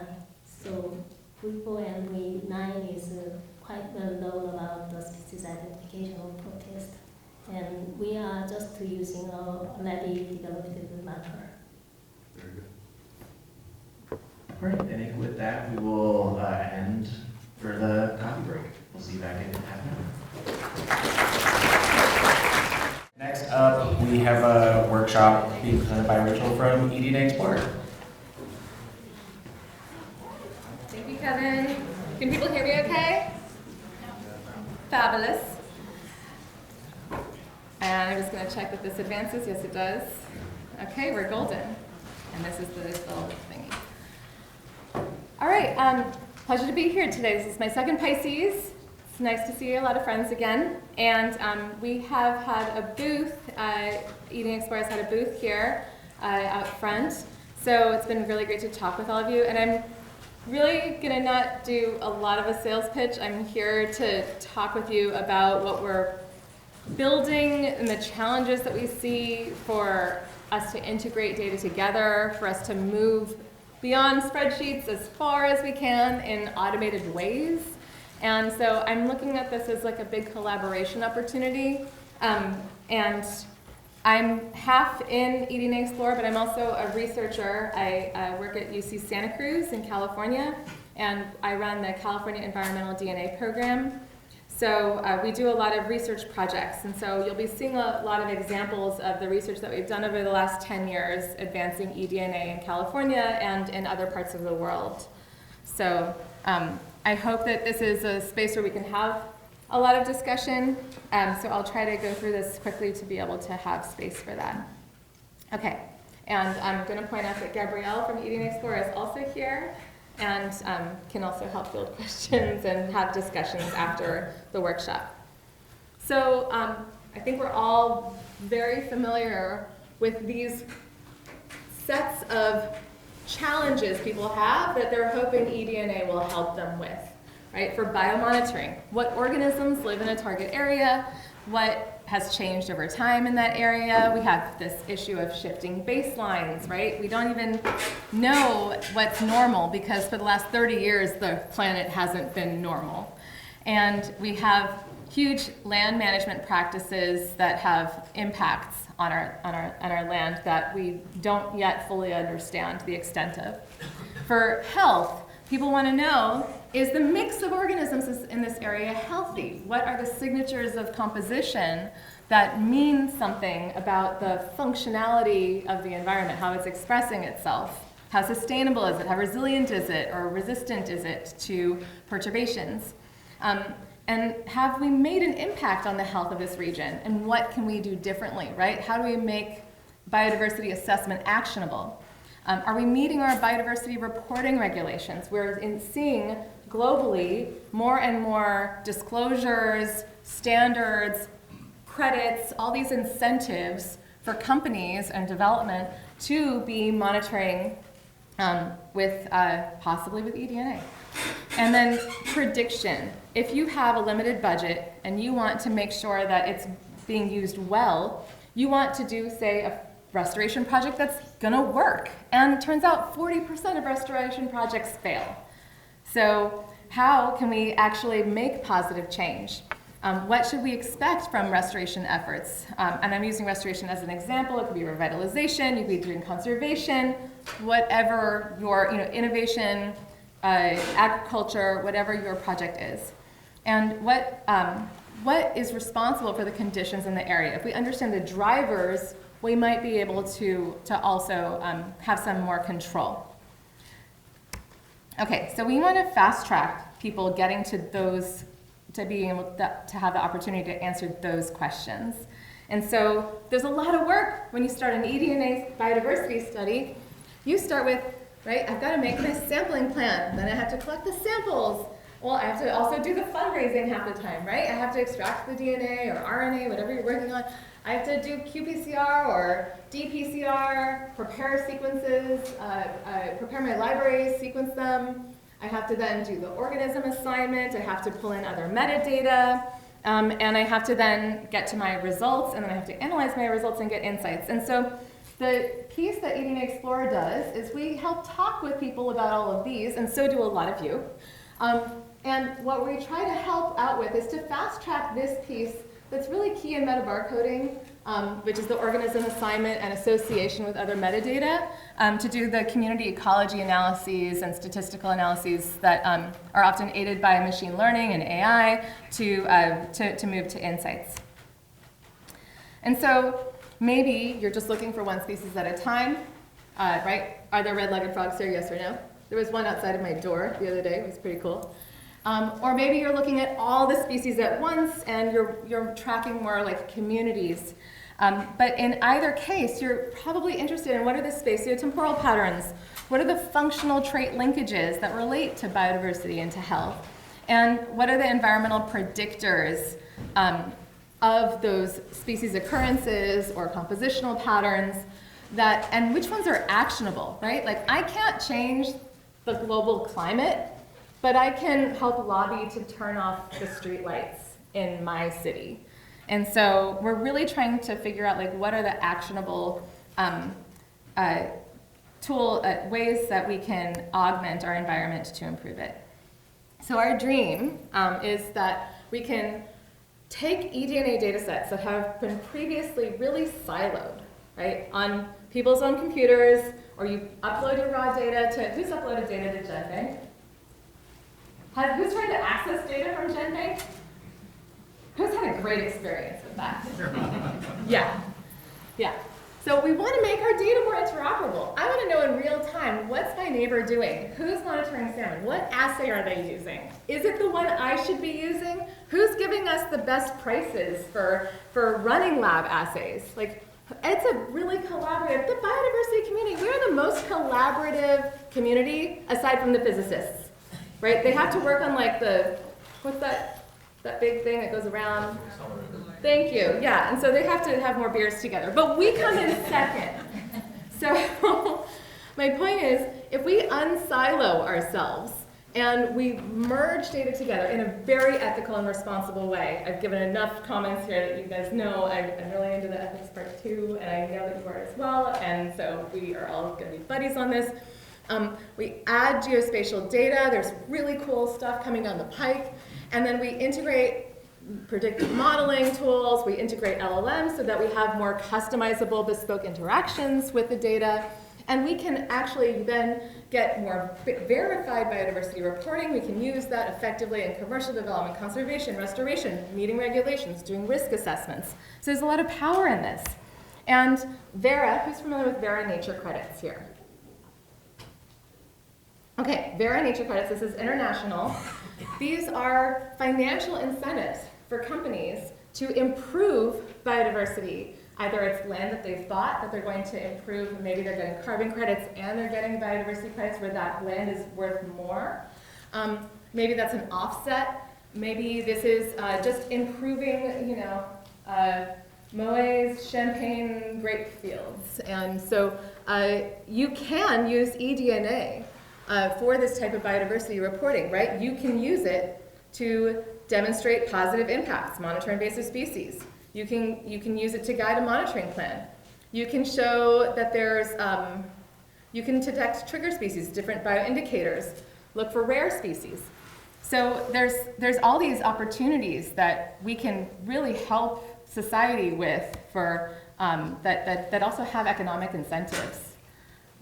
So to do that with metabarcoding, though, if you're like, I want to help, I'm going to be an eDNA researcher that is going to be aiding in some sort of restoration project, you need all of these things to do when you we're dealing with the metabarcoding data.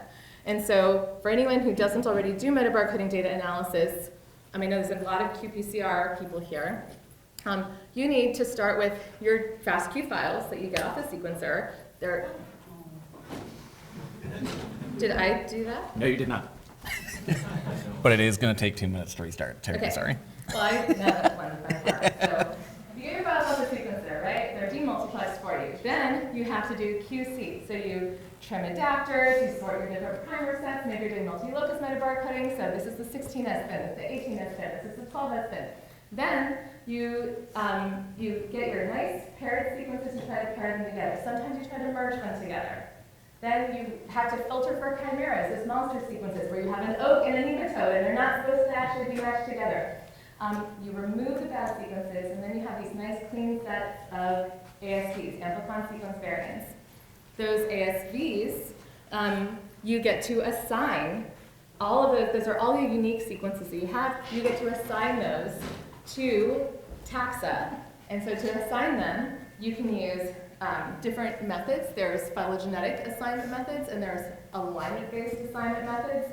And those usually depend on a curated reference database where you have certain levels of certainty and uncertainty. You might have a 100% match. You are not worried about the species identification.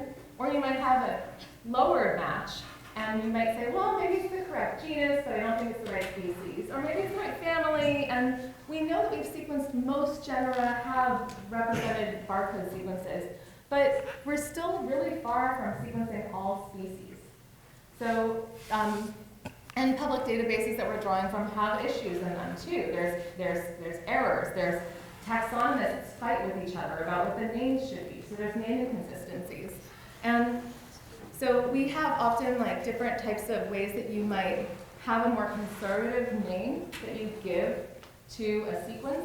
You might call it something at family level. We use that with the lowest common ancestor algorithm usually. But you can filter your species lists or your taxon lists that you get from metabarcoding data in different ways. And it depends on what your end goal is. So you might want to be really exclusive and say, I'm making a species survey for African parks. I'm not going to include any mammals that I'm not really highly confident in are the correct assignment, because I don't want to give them a list that a manager's going to look at and say, this is bullshit, right? I definitely don't have New World bats here. But you might want to be more inclusive of those erroneous ones when you're just trying to count. When you're doing alpha and beta diversity analyses, you're just trying to count how many taxa do I have. And so it really depends on your end goal, how strict you are versus tolerant you are, and if species level is really required, or you can go higher. So you might want to play with your metabarcoding data where you have all these different levels, right, of strictness, of species versus just max that you can classify versus family only. You might have that for different metabarcodes, and so maybe you're a grad student or a PI and you have all of these different spreadsheets that you have to look at and you're not sure what's the right one to use and the best settings. That's totally great. And so that might be someone that's a little frustrated with all of the different data sets that you inherit. So this is big data analysis. And to explore those settings, you might need feedback from managers that are not geneticists and don't necessarily want to look at the spreadsheets in the same way that you do. And also, you might want to interrogate those data sets with environmental variables to see which ones show relationships. Maybe that gives you a clue as to the one that's actually biologically the most meaningful.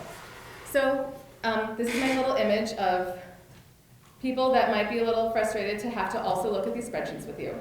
And different ways that you might be like trying to look for relationships between the data and the environment. Maybe you want to see which ones like really show change with response to wildfire. Or you might want to look at a heat map of where community variation is or certain species presence is in a geographic setting to make some inferences about what's useful. And so that's where we come in, is we're just a web tool where we help you take your data, integrate it with geospatial data, and automate really fast doing all of these things so that you can go from A to B. And so I'm going to show you some case studies where we try to automate with eDNA and where we need to go to really make it great. So I have QR codes for these different projects if you want to try that on your computers or your phones to try exploring them. Everyone right now is welcome to go to the eDNA Explorer and try uploading data of your own. We've taken qPCR and metabarcoding data. So this is a case study in Oregon, and it's a Clean Water Services. They are the wastewater treatment plant for Portland. They do a lot of monitoring in watersheds because they're responsible for discharging the water after it's been cleaned into natural areas and tracking that it has no negative impact on biodiversity. And they want to show that to the public. Portland is really into beavers. I know Canada's also really into beavers, but so are some places in the US. And in Oregon, people thought for a long time, Clean Water Services was like, well, we're just, as long as we show people where the beavers are, there's lots of beavers here, they're gonna be happy, they know that we're doing a good job. And then they realized that people were not fully satisfied with that. They wanted more information. They wanted to see more holistically, how is the biodiversity doing? So they want to look at health, and they want to monitor other threatened and indicator species in their watersheds. And so here are some examples where they can see presence of certain species out of all the sites that they've looked for them. And they might want to look at the patterns of presence across the sites that they're monitoring over time. And so you have different filter options, kind of hard to read, but you can instantly take your hundreds of species or taxa from your metabarcoding data, and you can filter by all detected organisms or threatened and endangered species, invasive species, aquatic invasive species. So if there's a list that is really useful to you, we can put it here, and so you can automatically filter on it. You can filter on confidence levels of how strict you want to be. You can filter on dates. You can filter on any metadata tags, if it's sediment, if it's water. And so here's the threatened species that have come up. There's the brush rabbit, the red fox, and king salmon across their sites. And they can look more broadly over time, and they filter at just genus level.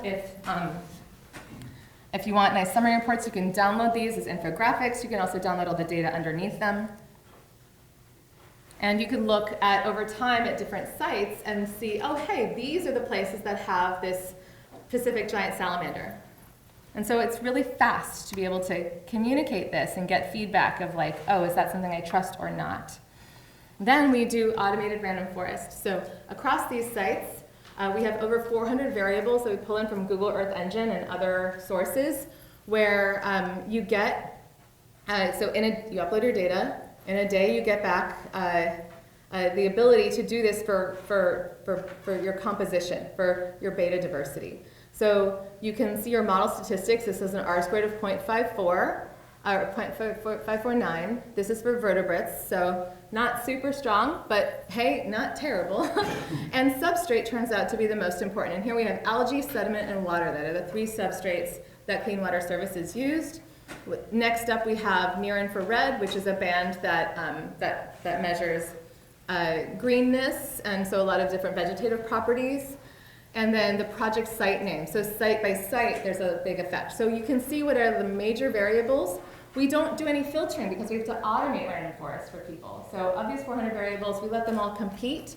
We permute them. So each feature, if it's randomized and does better than when it's not randomized, we don't give it any importance. So we determine the features that matter the most that way. And then we present the ones that are the most important in your model of what explains your composition by displaying how they look in color gradients on your PCOA plot. And so then we K-mer cluster them. Sometimes we get nice clean clusters, sometimes we don't. But here you can see a cluster A, B, and C, and then you can see where those samples are distributed geographically on a map. And so this is all automated, and it might bring you some insight, like, oh, what do I learn here? Yellow is on the right, green is on the left. Water samples are on the left, the sediment samples are on the right. My water and sediment samples, even from the same sites, are measuring different components of the biotic community. And so I can see that also here too. And so that's why substrate is the most predictive of composition. And then does anyone know what this is? This is a little pop quiz. Who has stared at this a lot? I heard GBIF. Yeah, GBIF, thank you. This is GBIF. So you've got 3.6 billion occurrence records for species. This includes iNaturalist, eBird, any historical collections. And so a lot of those are the records that help us verify, oh, this species really was seen here before. More people are putting eDNA records into GBIF. We're working with GBIF on how to parse that out because we don't want circularity where we're reporting to GBIF and then we're just using it to track that that's been seen here. But you can relate, oh, there's dark-eyed juncos in this location in water samples, and I don't have to question them as much as I would something that's never been seen in GBIF because they've been seen 299,000 times in the local area. So we just automate drawing a little bounding box around your sample sites and tell you how many times people have observed those species that are in your eDNA. And so you much more quickly can flag those like really wacky off-target things. Like I got woolly rhino once in a sample. I'm sorry, they're not here anymore. And even if eDNA tells me that they're here, they're not. So we get those errors. And so we can brace for them. We can create tools so that they don't get in the way. And so here I can compare, hey, my vertebrates in water versus sediment, and I can just filter on that. I can see, oh, I only get 19 species level assignments that are verified on GBIF in my sediment samples. But in my water samples, I get 105. So I'm getting a much better vertebrate record in my water samples than my sediment samples. So you can filter the lists based on substrate and look at this in a very convenient way. And then you can go a little bit deeper. So here we've looked at invertebrates, invertebrate composition with CO1. And here the top predictor for invertebrates was pollution. So this is the aerosol index. A lower value, a more blue value is cleaner air. And we can see that that is definitely like separating out. There's a gradient you can see in the PCOA. And so we can then overlay our Kamer clusters again. And we can see these blue clusters here that have the lowest index. So the cleanest air are over on the left. And those overlap with, so this is where the cleanest air predicts the invertebrate community. And here is where our Pacific giant salamanders, this indicator species that's an endangered species, also live. So it's supposed to be useful.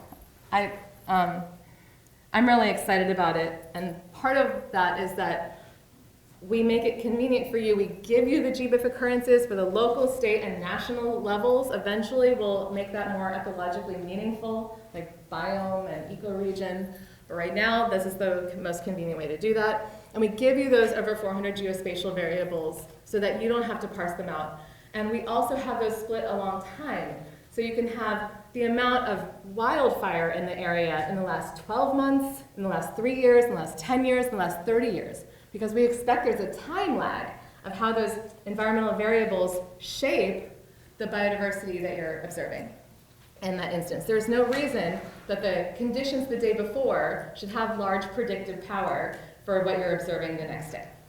Right? We're dealing with lots of different temporal effects and spatial effects as well. And then you can download your raw and decontaminated files. You can evaluate your control samples, and you can look at whatever resolution you want and confidence that you want. And you can download your raw ASVs as well if you want to go in there. And we don't own any of the data. The user always owns the data and controls the data. So you can make it completely private. You can share it with whichever collaborators you want, or you can make it completely public. And over the next couple of years, we're going to be adding more of those onion layers for data access, especially respecting tribal sovereignty. In the next case study, we have River Partners. This is an NGO that buys fallow agricultural land and converts it into working wetlands again as flood prevention and for carbon and biodiversity credits. And so they want to do a good job with restoration. They plant plants, and they also add these fungal inoculants to the soil that are ectomycorrhizal and avascular mycorrhizal species. And so we can take in their eDNA data. We can do functional annotations of the fungal metabarcoding data and see that the restoration year that's on the x-axis, you can see the fungal indicators increasing over time. So it takes about 5 years since the site's been declared restored for it to sort of maximize the fungal indicator positive expression of the land. So that's been really interesting to sort of discover, hey, like we're actually able to track like how long it takes until this looks as good as it can. Like right after restoration isn't the best state. It still needs time to mature. And we can then do more health-related, more composite scores where we're looking at plants, and, like wetland plants and fungi together, and can give different restoration sites that they've bought health scores. And they can then relate that to indicator species of where endangered species are living, or where they want to put endangered species back that have been extirpated from there. So here you can see certain endangered species as little icons. In my last example, we've got Glacier Bay, Alaska. So here we have the Hunan tribe has sites here, and they coordinate with Glacier Bay National Park that is looking for harmful algal blooms. And in the 1 year without an algal bloom, what happened to be the year that that they collected samples and sent them to us, and then we did qPCR for Alexandrium, the harmful algal species complex. And then we also did metabarcoding. And you can look at different sites and see the percentage of the samples that were positive for Alexandrium. And this is a complex. So we're showing the assignments. This is to Fundiense, but you might want to look at the genus level. So you have that choices of like what resolution you want to bring that to, and look at those trends over time.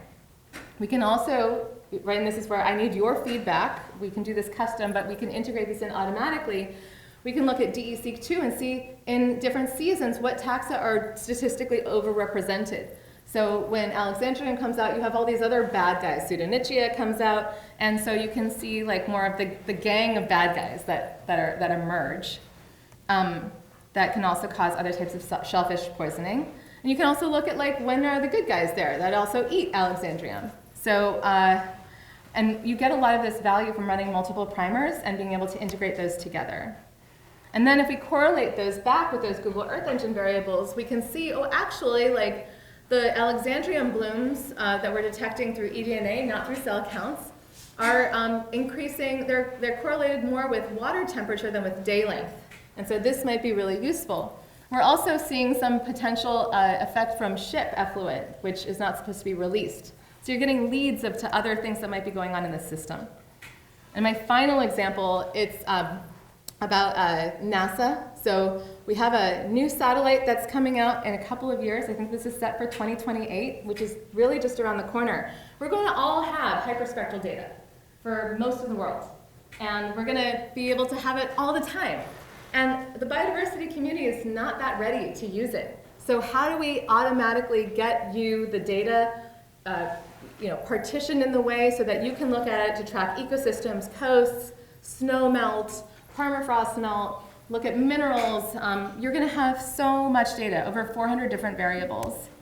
So we know that to do good biomonitoring, remote sensing, and traditional methods and eDNA all need to be able to kind of come together to paint the landscape for us, to paint the visible and the invisible across the ecosystem. And so how we align spectral data or hyperspectral data with point data on Earth is a big question. And so we looked at that from different rivers in the Western Cape. We collected macroinvertebrates, vegetation, surveys, soil and sediment and water eDNA samples, and also the flights flew this like sort of test driving the hyperspectral data on planes above us at the same time. And we did the same multi-locus metabarcoding. And we could see that different types of species and different barcodes have different responses to each individual variable like NDVI, which is a functional diversity metric of greenness. And for alpha diversity, for like Chow1, for species richness, horrible. Like water, soil, ethanol, sediment, they don't have good, you can't model them well, it turns out. But with Jacquard, you can. You can do quite a good job for some of the markers, except for like soil was not good and ethanol was not good, but sediment and water were great. So we know we need to like not just automate random forest where you can see what's important, but you should be able to filter that further. And so we can see that different factors of the environment, some of them that we can control, have different importance in predicting the community composition across the tree of life. So what's on the horizon? On the horizon, we've got where you are going to be able to take your own project samples, but other projects that are public samples and put them together. So you don't just have your own samples, but you can sum them up and be much more powerful. We're hoping that right now we have 77 public projects, but with more, you'll be able to get a better distribution of who's doing what where, and where are these species being detected. And it'd be great to know from you, like, do you want to know what assay people are using? Do you want to be able to see them and network with those people and collaborate more easily? Do you want to do species distribution modeling, or is it more important to do multi-species distribution modeling? What are important for tracking changes over time? And how are you dealing with time lag? How do you want us to help you deal with time lag? And I think a lot of people in the room that I've been talking to are making health indices. So if you're interested in talking more about health indices, we're building that for California in my lab. We're working with eDNA Explorer on like the machine learning and AI component of that. But maybe we can kind of coordinate together and talk about different ways of approaching health index creation. And this is mostly on the bioinformatics and data analysis side, but we could also talk about, how do we support people using diverse supplies but still integrating their data together, the lab practices, so the reporting. And all this to say is we're really trying to build this out for Canada. You can learn more from Karen in her talk tomorrow, but we're launching eDNA Explorer Canada, and we're really focused on supporting this community and bringing a lot of public benefit to this country, especially British Columbia, because we were partially funded by GM British Columbia. And eDNA Explorer, right, they do support. We have software, and we're trying to have a great experience for people that use the platform, but we do not own our own labs. So if you generate data and you think that any of these tools can complement you delivering the data to have a better collaborative experience or client experience, that's what we are here for. Thank you so much.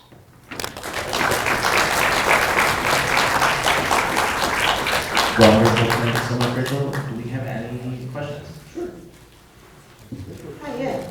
So I've been working a lot with GBIF data alongside my eDNA data. So I was wondering if when you're providing the context from GBIF for people, how that data is being cleaned going into eDNA Explorer. For instance, one of the things that's very common with GBIF records is assigning to things that don't have great spatial resolution. They'll assign, say, the capital of the state it was in. So if your local place is then the capital of the state, you'll have records that just don't have another identification. So like anything from Oregon might get assigned Portland because that's, or the centroid of Oregon, for instance. So I'm wondering if those kinds of data cleaning processes are being taken into consideration when providing the GBIF context. I found quite a bit of dirty data in GBIF. That's great, because we're going to be talking to them about how to do this in a better way. Right now, where we're at is we've resolved taxonomy. So we can line up NCBI and GBIF taxonomy better than I think other automated tools or R packages can, and it's been a humongous challenge. We use research grade observations as the default. We don't use other ones. But if there are cleaned data sets or things to flag that I could look for, this is also where AI can come in and help snuff out these cases that are not annotated as has dubious location. So thanks for bringing that up. I'm gonna make that a priority. And I know we have to move on, but we have a booth. Please talk to us or share the rest of the conference. Thank you.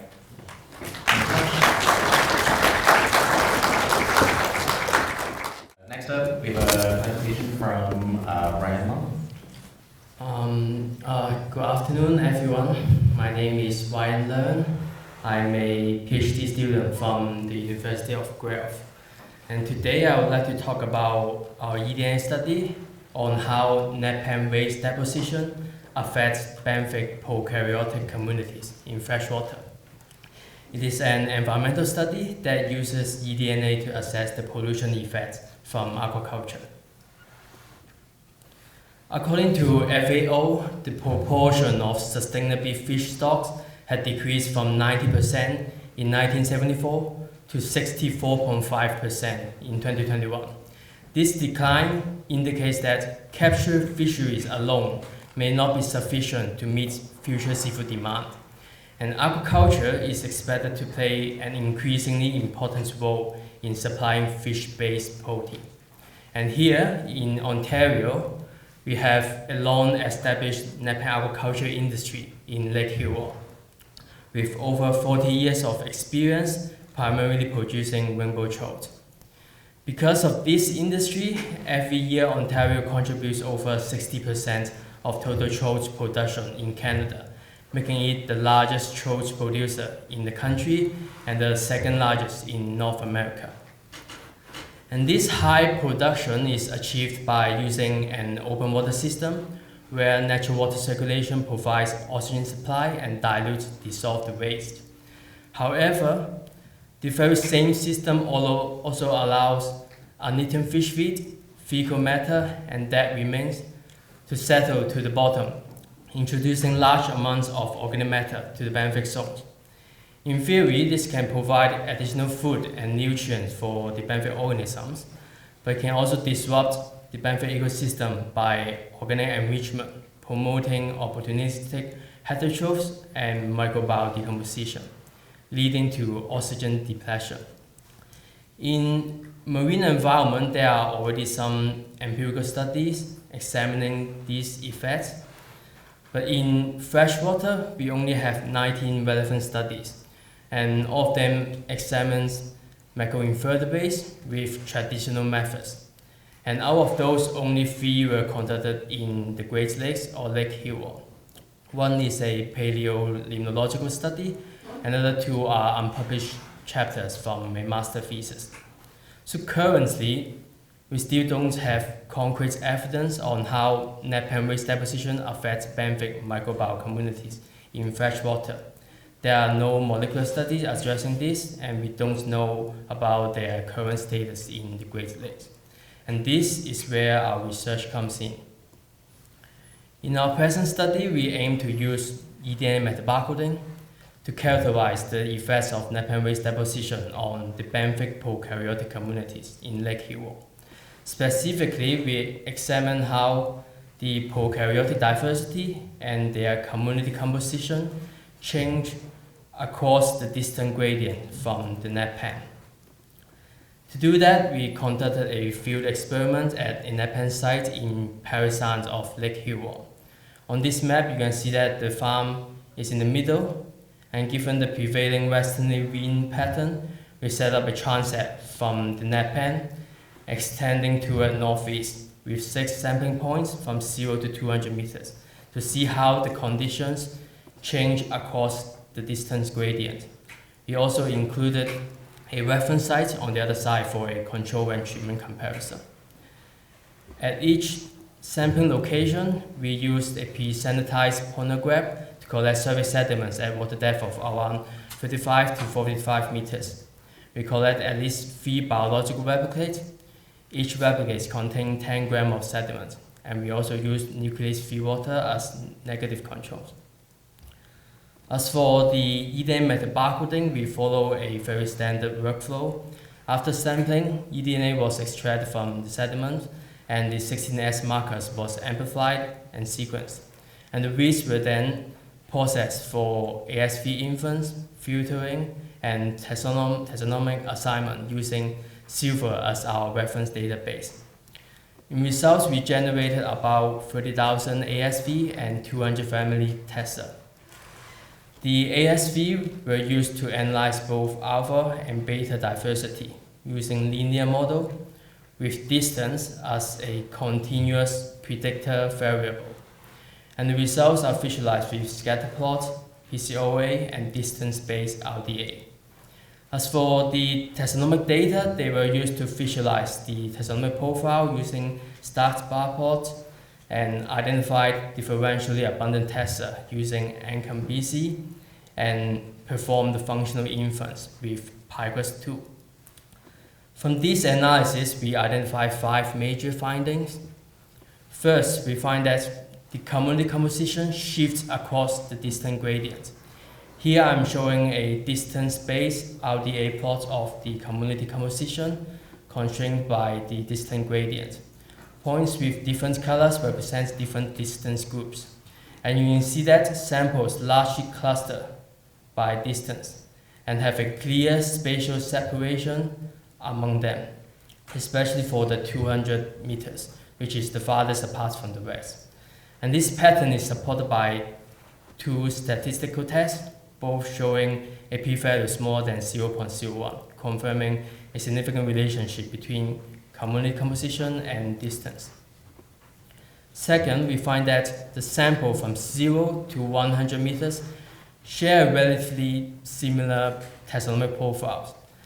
If we look at the relative abundance of the top 30 family taxa at each location, including the reference site, we can see that from 0 to 100 meters, they share a similar pattern in composition, while the 200 meter group shows a distinct pattern and is relatively similar to the reference site. This may suggest that waste deposition effects extended up to around 100 meters but dropped significantly at 200 meters, or somewhere in between them. And if we look at individual taxon one by one, we find that there is a consistent decline of aerobic taxa. This heat map shows the results of statistical tests comparing each distance to the reference site for each individual family taxon. The color gradients indicates the fold change relative to the reference site, and the asterisk indicates whether the difference is statistically significant or not. As you can see, most of the cells here are in blue, indicating a general decline of aerobic taxa comparing to the reference site, especially from 0 to 50 meters. And these taxa have different ecological roles, including organic matter degrader and processor, symbionts, methane oxidizer, nitrite oxidizer, and ammonia oxidizer. As they are mostly aerobic or oxygen dependent, their decline suggests that the organic enrichment induced a hypoxic condition which suppressed them and disrupt their functions of biogeochemical cycling of carbon and nitrogen. Oppositely, there's a consistent increase in anaerobic taxa. Here you can see that all of the cells are in red, with the strong signal from 0 to 100 meters and the weaker signal still visible at 200 meters. These taxa include primary and secondary organic matter degraders or processors, which are involved in early stages of organic matter breakdown, and they also include syntrophic and symbiotic processors, which are associated with late-stage carbon processing. And their increases collectively suggest that waste deposition not only promotes anaerobic and reduced conditions, but also drives the development of a more complex and mature anaerobic network, characterized by interactions of metabolite scavenging and host-associated lifestyles. Aside from the shift in community composition, their predicted functional potential also shifts. Here I'm showing the number of predicted functional pathways that are differentially abundant when compared to the reference site. And we can see that pathways of fermentation, a variety of organic matter degradation, and nutrient assimilation are generally increased. In contrast, pathways associated with aerobic respiration, nitrogen respiration, carbon metabolism, carbon fixation, and general biosynthesis are generally decreased. This suggests a shift in system from relying on producing organic matter to breaking down organic matter. In summary, across the distance gradient from 0 to 200 meters from the net pan, we find a clear shift in prokaryotic community composition, with the strongest effects concentrated within the first 100 meters. These shifts include a decline in aerobic taxa, including those responsible for carbon and nitrogen cycling, an increase in anaerobic taxa, and a change in functional potential in general from primary production to decomposition. These effects, if prolonged, can potentially lead to some unwanted ecological outcomes, including oxygen depletion, reduced sediment conditions, and disruption of nutrient cycling, consequently reducing the habitat quality, potentially affecting not only the natural environment but also the farming conditions. Overall, this study provides a small glimpse on the effects of net pan waste deposition and shows the usefulness of eDNA as a tool for environmental monitoring. But it is limited to one site, one transect, limited replicates, and only focus on prokaryotes only. So for future study, we should expand across sites, include other biota, and integrate data of biogeochemistry, hydrodynamics, and aquaculture input. And by integrating all of this, we can construct a predictive model that farmers can use to estimate the impact of solid waste deposition and adjust their aquaculture input accordingly for a sustainable aquaculture. For example, they can relocate their site to another place. They can reduce the amount of fish feed or the number of fish in their farm, and they can also extend the time period of their fallowing. And this is the end of my presentation. Thank you.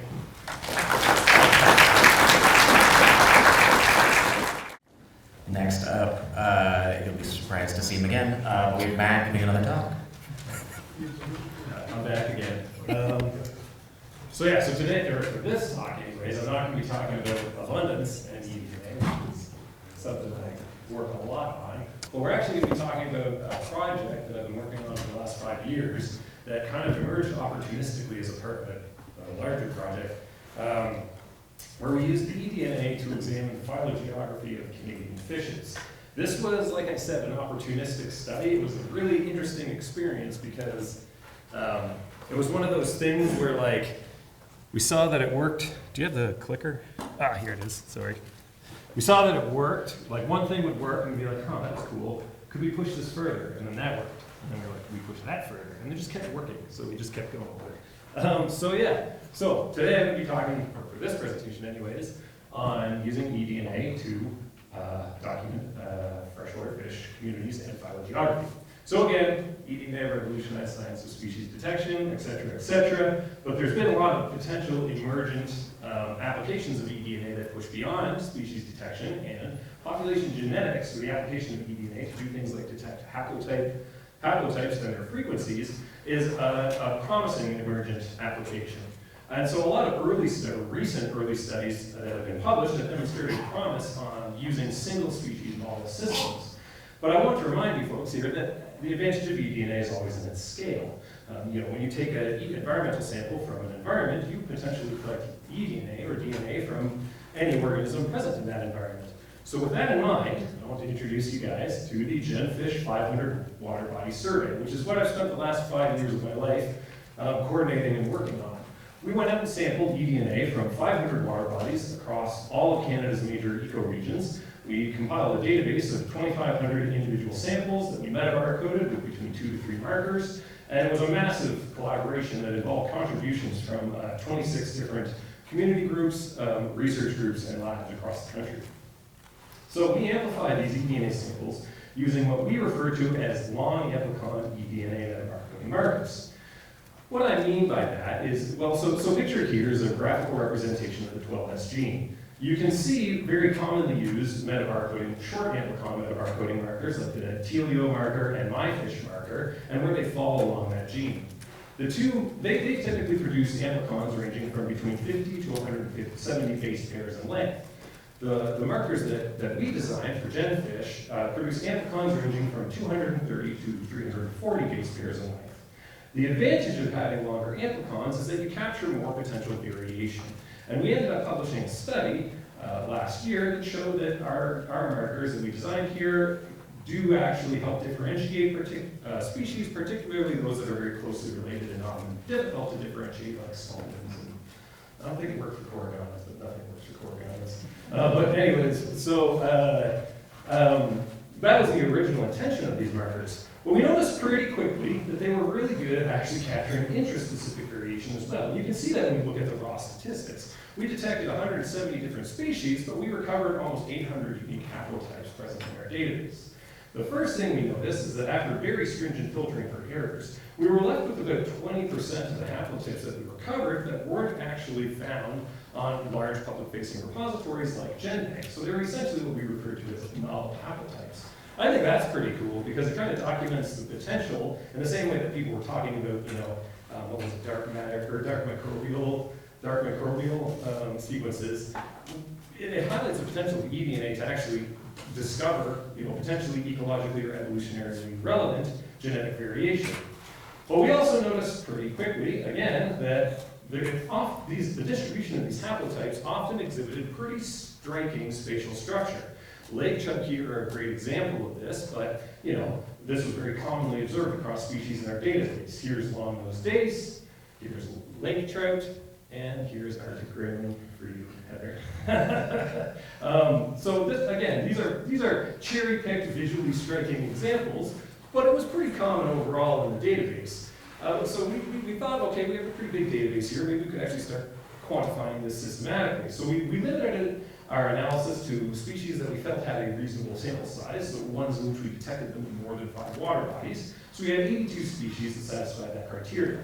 Of those 82 species, 73 of them exhibited multiple haplotypes for at least one of the markers we used, and of those 73 species, 48 of them exhibited statistically significant geographic structuring in the distribution of those haplotypes. So, something exhibited by the majority of species. So we realized we had a pretty good data set here, and we started thinking, again, when we saw this, we were like, okay, could we push this further? So could we start examining predictors of population substructure? Now, some of you may have noticed on the maps that I showed previously that there are arrows coming from the bottom or sides of those maps.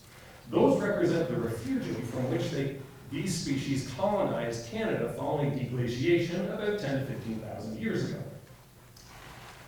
And we know that the majority of Canadian freshwater fish species came from one of 5 possible major refugia: the Beringian refugia in Alaska, a Pacific refugium, the Missourian and Mississippian refugia in Central North America, and the Atlantic refugium on the East Coast. We ended up finding a pretty strong evidence that species from multiple refugia were much more likely to exhibit genetic structure in the distribution of haplotypes across Canada than species from a single refugia. And this relationship actually was positive and linear. The more refugia a species came from, the more likely it was to exhibit spatial structure in the distribution of haplotypes. So we saw this, and we were like, okay, could we push this further? So then we wondered whether we could actually use eDNA to sort of post facto reassign species to their refugia of origin from which they colonized Canada. So to talk about how we approach this, I need to introduce you guys to the concept of National Freshwater Biogeographic Zones. These basically represent the major Canadian watersheds, and a lot of previous research has demonstrated that species communities tend to be fairly distinct across these ecoregions. So we use this as our sort of beginning unit of analysis. We then estimated haplotype community Sorensen dissimilarity across these different ecoregions and conducted a principal coordinate analysis. And you can see here that the ecoregions cluster out pretty convincingly according to the dominant refugia from which they were colonized. Moving from left to right and bottom to top, we have 3 ecoregions associated with the Pacific refugium, 2 associated with the Beringian refugium in purple, 1 associated with the Missourian, 4 associated with the Mississippian, and 4 associated with the Atlantic refugium. Here, we realized we could actually pinpoint the location of each, or estimate an average for each of the 5 refugia by taking the mean coordinates of each of the ecoregions in this principal component space and sort of plopping them down on this ordination. And you can see that here with these black X marks. So this is kind of where each of those refugia occupy this principal coordinate space. We then took every single haplotype that we recovered in our database and also mapped it to this ordination space based off of taking the average of the mean coordinates of the ecoregions each haplotype was detected in.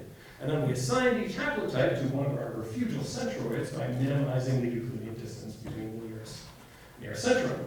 So how well did this work? Well, for 92% of species, we were able to identify successfully at least one refugia from which it originated. Now, we did make errors in classification. That's almost unavoidable because some genetic substructure is going to arise post-colonization, and that's going to result in some errors in classification. But the majority of our errors were due to actually failing to assign a species to a refugia from which it actually came. Now, some of that was because some of that genetic structuring just didn't exist, but the majority of those errors were actually associated with just failing to detect that species in the ecoregions associated with the missing refugia. So it was more or less a failure of sampling. We just had some regions that were undersampling, and the Maritimes, particularly the province of New Brunswick, was one of those regions. So, not necessarily a condemnation of the model, more of effort. But if you take a step back and you kind of look at the correlation between our predicted refugia and the refugia from which these species actually came, we got a correlation of our predictions of about 0.7, so about 70%, which is not bad for just scooping water, I think. So what happens when you start looking at species? Well, we did the exact same analysis on species distribution data, and interestingly enough, looking at native species and native haplotypes, we see the same pattern emerge. The correlation between these ordinations is about 0.99, functionally the same ordination. You can see very strong refugial effects on the distribution of species across these ecoregions. But something super cool happens when you introduce invasive species into the mix. When you introduce invasive species, you see, when you look at this distribution of species and the effect on the ordination, you see a very strong latitudinal and longitudinal gradient emerge. You do not see this when you include haplotypes from invasive species, which is super interesting. Again, you can see this when you look at the correlations. The correlation between the native haplotypes and the native plus invasive haplotypes is about 0.98, pretty much the same ordination. The correlation between native species and all species is 0.74, so pretty decent difference. Now, why might this be the case? Well, we think we have a hypothesis for why this occurred, grounded in invasive species biology, which is that invasive populations naturally go through founder genetic bottlenecking events that reduce their genetic diversity. We actually were able to test this using our database by looking at endemic Canadian species that have been translocated and so are now invasive in other regions of Canada. Systematically, translocated populations had lower genetic diversity recovered from eDNA relative to populations inhabiting species' native ranges. What that means for the analysis is that invasive populations just carry less weight. Instead of being one of 170 different species, they are now only one of about 800 unique haplotypes. And so I suspect that's why we were seeing this sort of restructuring associated with species distributions and not haplotype distributions.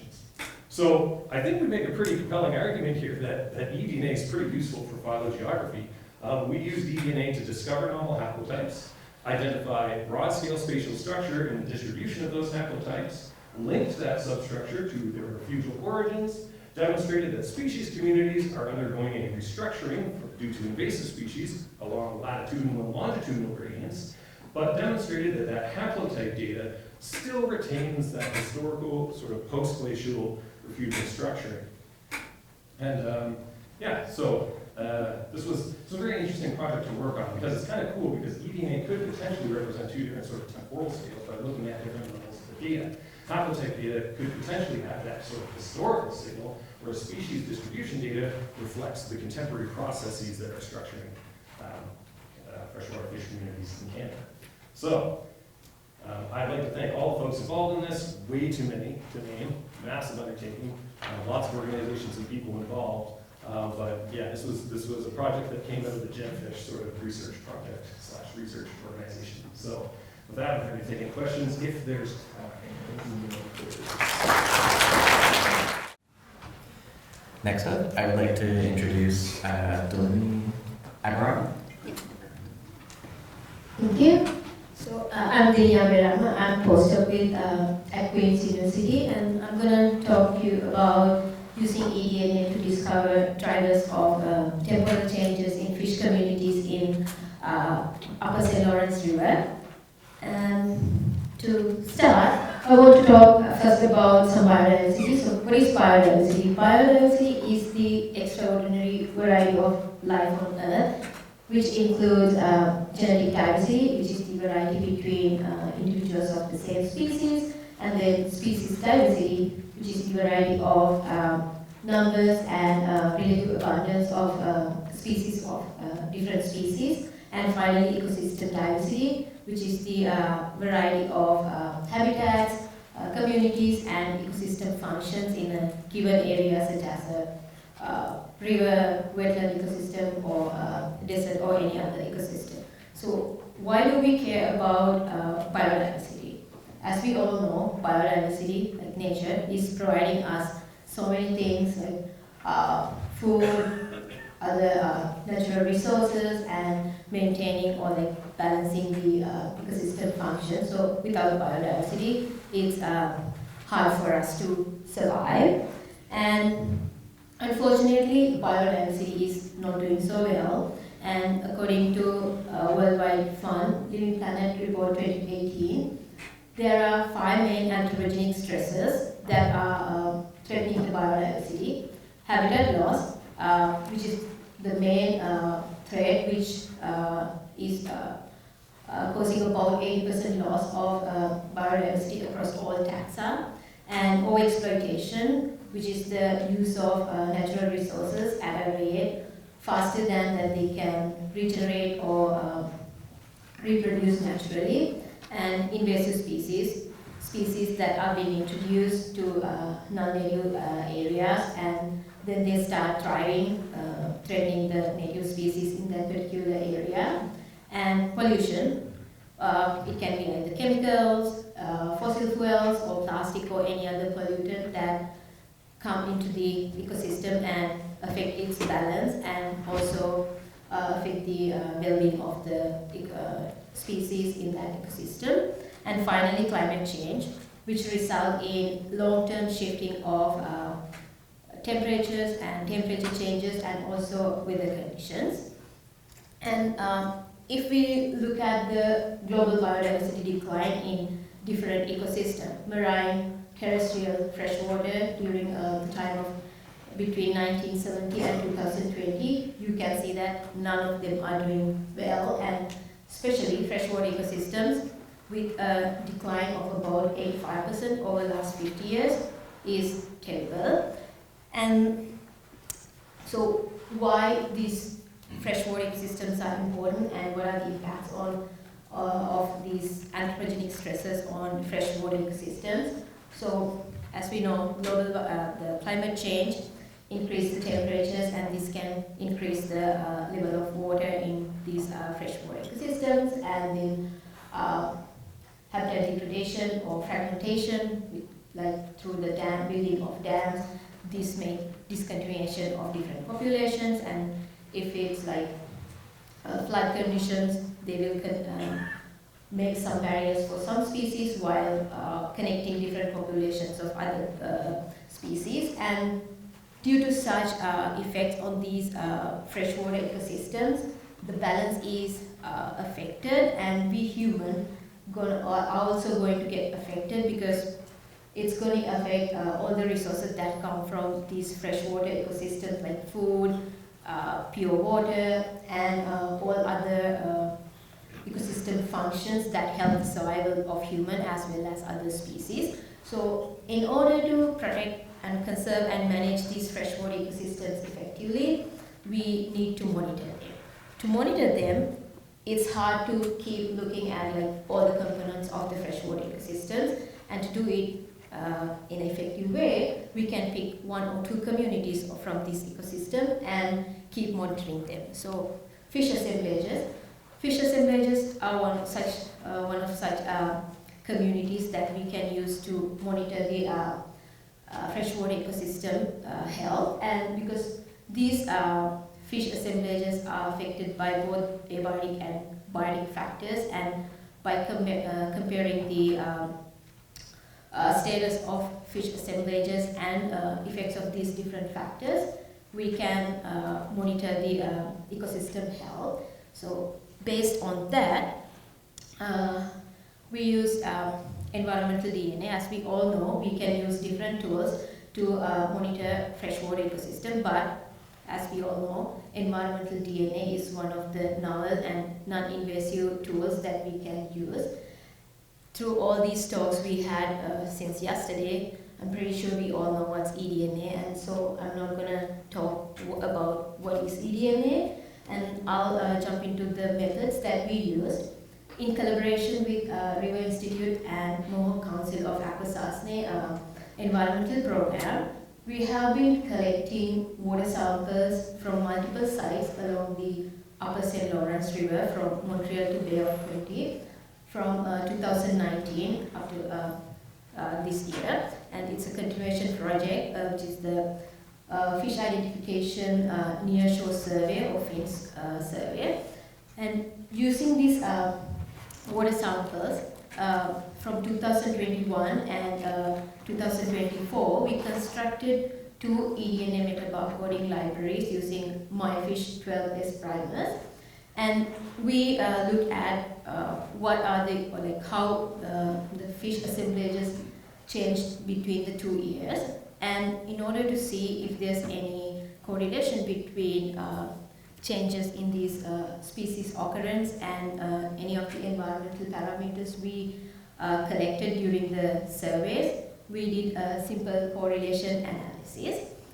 And moving on to what we saw, so in here, since like names of each single individual site does not make any sense to most of us, I have grouped our results into reverse sections. And also, as a note, we detected more than 50 species of fish during both years.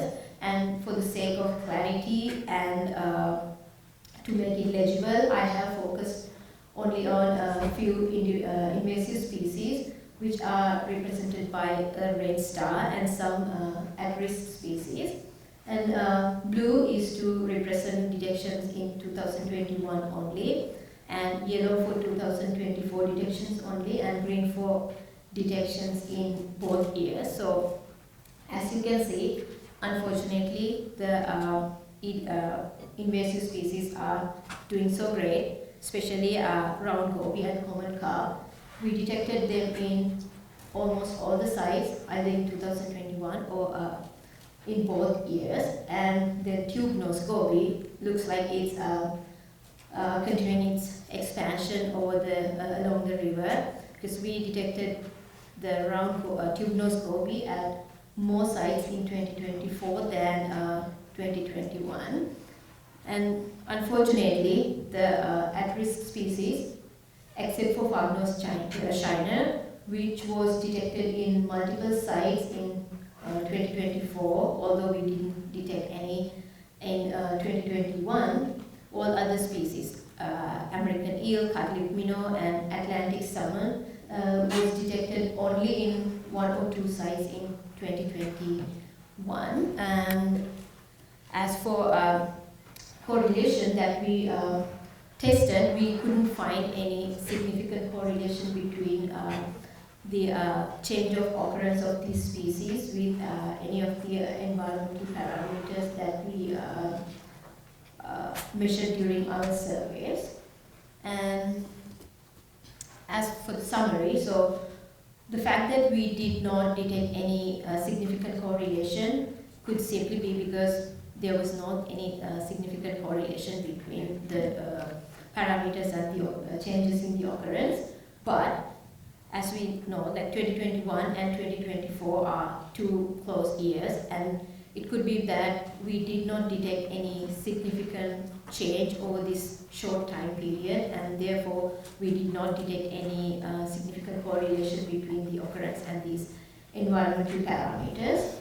And also, like at all these sites, we collected samples only 1 time per year, and this might not provide adequate data to look at a correlation between the environmental parameters and species occurrence. So that could be another reason. And finally, for that, like when we do our sampling over years, there are some variabilities. Like not all the samples are collected from one site at the same time of the day or same day of the year. So these changes might cause some other variabilities that have affected the non-significance or the pattern we observed. So that could be a reason. And on that note, like we all know that eDNA is an amazing source of data, but due to lack of standards, different research groups, different countries, we are using like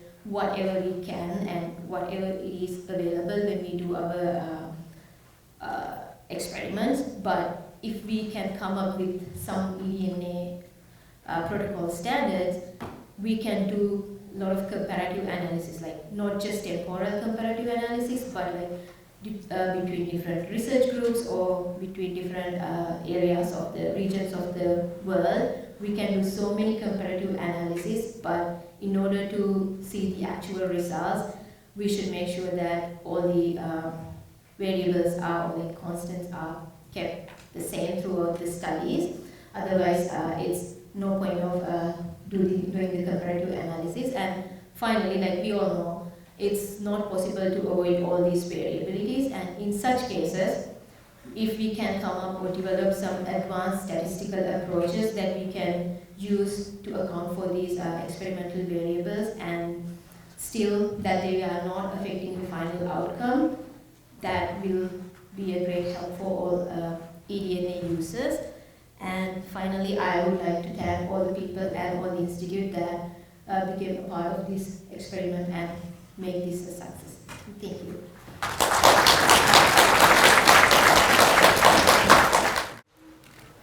All right, next up we have Jiaojiao Diao.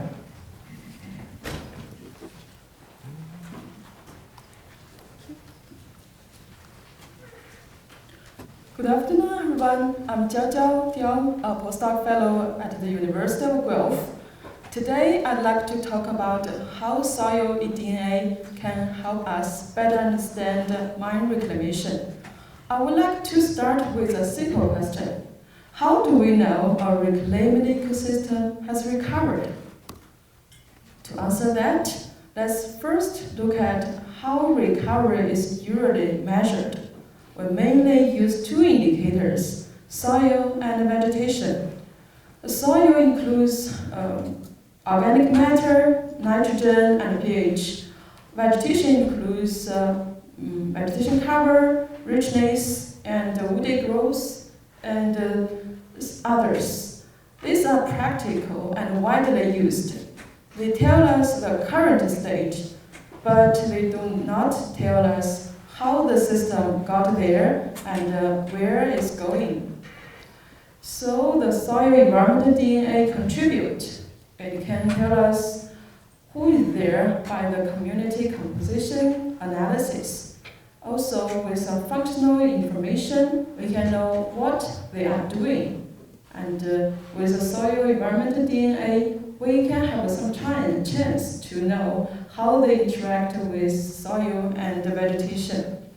In addition, because microbes respond quickly to the environment, these changes can be detected early.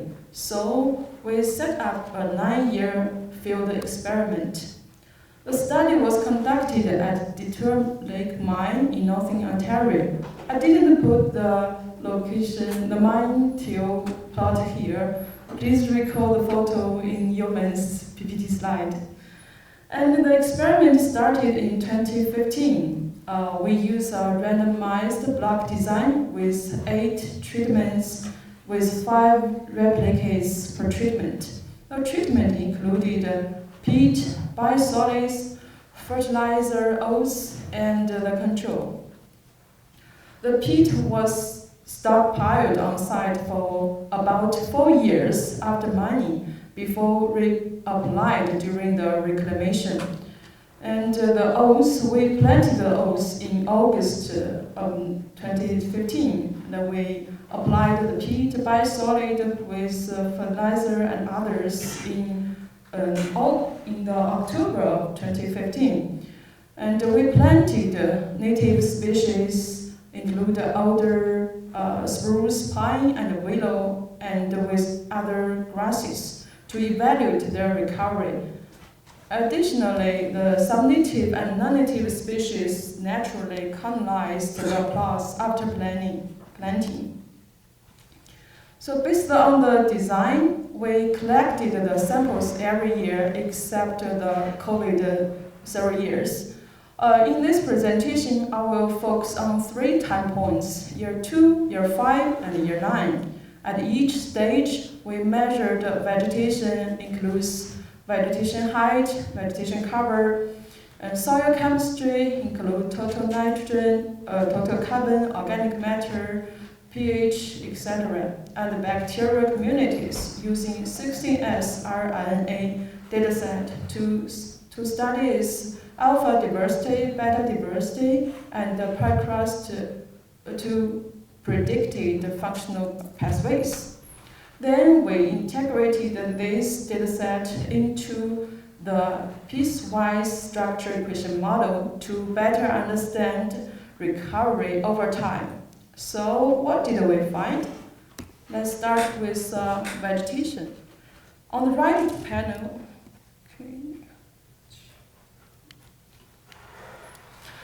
the right panel, we can see the year 5, the green lines on the top means the bisolid with peat and peat with fertilizer almost reached 100% cover. It stayed for 9 years as well, but woody growth left panel tells a different story.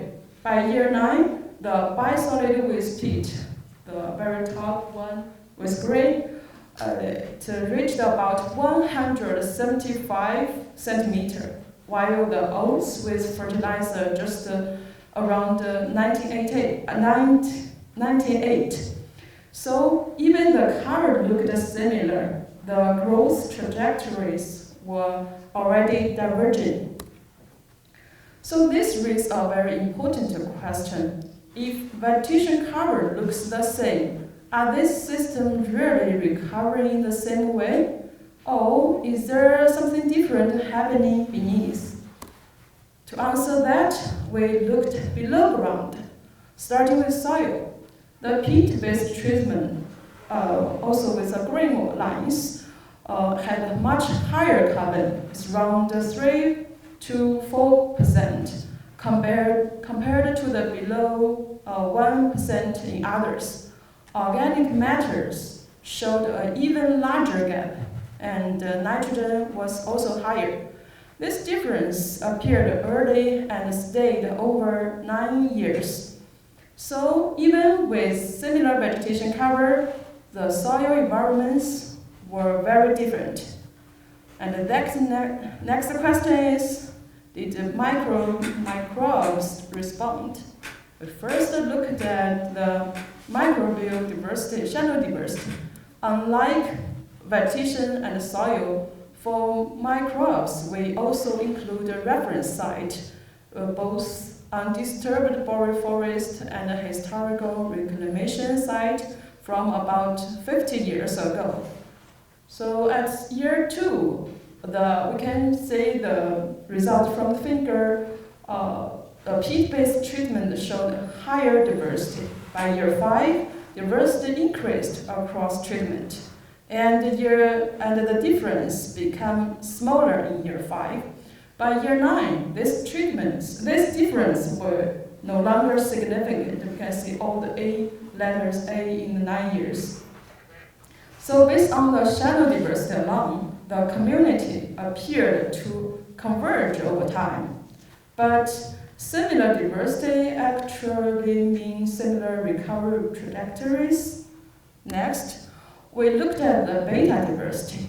It tells us which species are actually there. And here we can see a very different pattern. At year 2, the peat-based treatments clustered in the red circle. It already formed a distinct cluster, and they clearly separated from others. And this separation remained at year 5, and still there in the year 9. Notably, in the year 9, these treatments were also closer to the historical reclamation reference. And so, while diversity appeared to converge, the community themselves were still very different. Then we did ANCOM-BC to see which taxa increase or decrease when compared to the control. The red box is enrichment, and the below is depletion. These are most consistent taxa, but not all the taxa, because the decomposers on the top and the phototrophs at the bottom. And year 2, most changed in the peat-based treatment.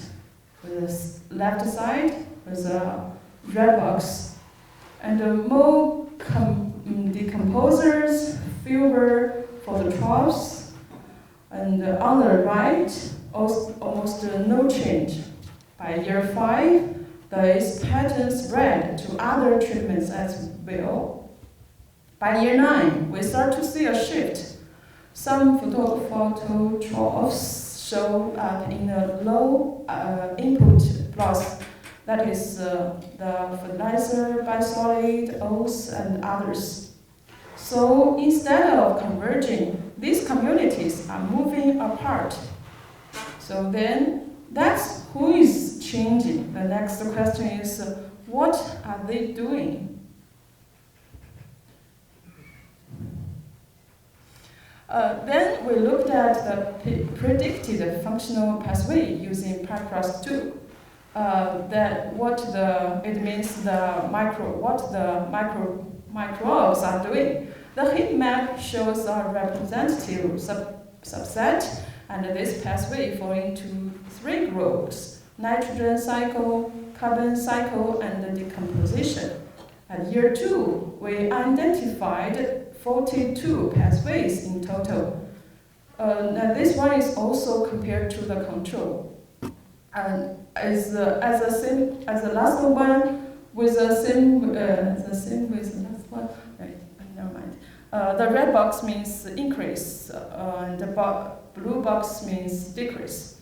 In year 2, we identified 42 pathways in total, and mainly in the decomposition and nitrogen cycle, and mostly in the peat treatments. By year 5, there are most doubles to 88 pathways, and the signal becomes much broader, including strong response in oat with fertilizer and fertilizer in the green box. By year 9, it drops sharply to 13. Most of the panel turns gray in the year 9 panel, but a few pathways flip directions. So the pattern is simple. At first, year 2, build, next year 5 to the peak level, and then in the year 9, then contract, but not uniformity.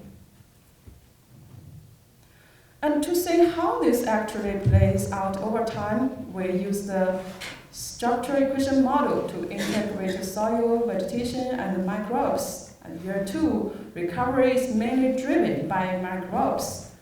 You can see the figure, the brown lines. So soil influence microbes, and microbes influence vegetation. And then by year 5, the system becomes much more interactive. Both microbial pathways and direct soil effects are important. By year 9, direct soil to plant, the green line, effects dominant, while microbial influence becomes weaker. In other words, the drivers of recovery shift over time from microbial-driven to highly interactive and to more direct soil to plant control. Okay, let's finish with his 3 key message. First is, similar vegetation cover does not mean similar recovery, and the below ground trajectories can be very different. Second one, no single metric is enough. Third is soil environment DNA reverse pattern that traditional monitoring can miss. So in practice, we need to integrate above ground and below ground indicators to better assess the recovery. And more importantly, recovery goes beyond the vegetation established. Similar cover can lead to very different outcomes. And recovery is still ongoing for boreal forest ecosystem. 9 years is still too short, so continued monitoring is needed. Last but not least, I want to thank my supervisors, collaborators, and funding partners, and especially thanks to respected Dr. Hanner and those who contribute to the field work, Kate, Kat, and others. And this work wouldn't be possible without your support. And thank you very much for your attention. I'll be happy to take any questions. Thank you. Next up, our speaker will be Kate Sheridan. Hi everyone, I'm Kate Sheridan from the Sunday Lab at McGill University, and I'm here to present a bit of my recently defended thesis, PhD thesis, about the thermal affinity of fish. And so we know that the oceans are changing. They're changing in dramatic ways, in big ways, in all kinds of ways. One way they're changing is warming. We predict generally that there will be a poleward shift of organisms, and these poleward shifts will cause great biodiversity changes. Fortunately, eDNA has already detected climate responses in quite a number of different species across the globe. So, the two questions that I'm going to address in this presentation are whether the fish thermal affinities are tracking temperature, and where are fish threatened by warming. And I will use the Pacific eDNA Coastal Observatory, a project that was started in my lab in conjunction with the Heuvel Institute, that goes from Southeast Alaska to Southern California with 17 regional partners collecting round of samples every summer for the past 5 years or so. This presentation includes 4 years of that data with over 1,000 eDNA sequences for my fish. Sorry, 1,000 samples, we have many more than 1,000 sequences. There were 70 plus people sampling over these past 4 years, even more if you include that in the last year we've added an entirely new partner, and people are all set to go out again this year. So this project is truly massive in scope. And here's a quick overview of the fish that we're finding. Now, there are too many fish species to tell you every single one or even to display the names of them in a size that you can reasonably see, so I'll tell you the broad patterns.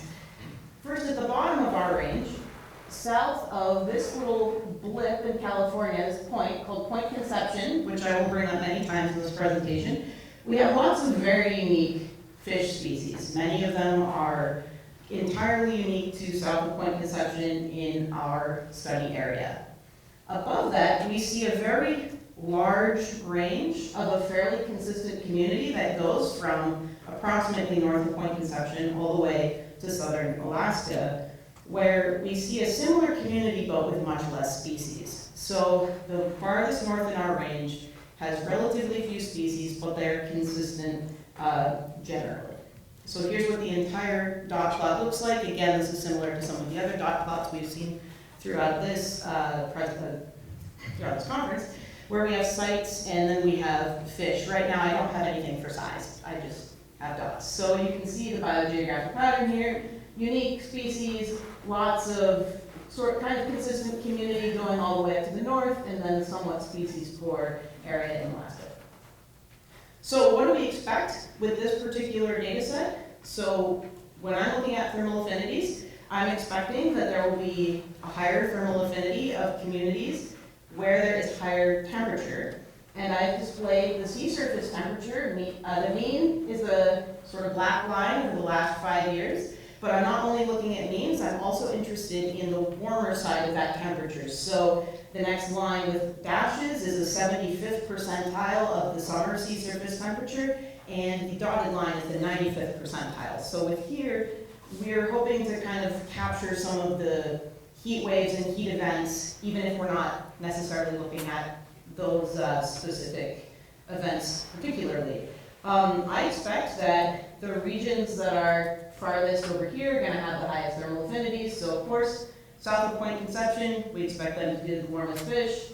Then there's this sharp drop in temperature where it's fairly consistent to the north, but we do see two regions with higher sea surface temperatures generally, and that is Willapa Bay in Washington, which is an estuary that is somewhat enclosed and protected. And strangely, for us, the inside of Vancouver Island, which, while it is connected to all the surrounding waters, is somewhat protected and warming faster than them.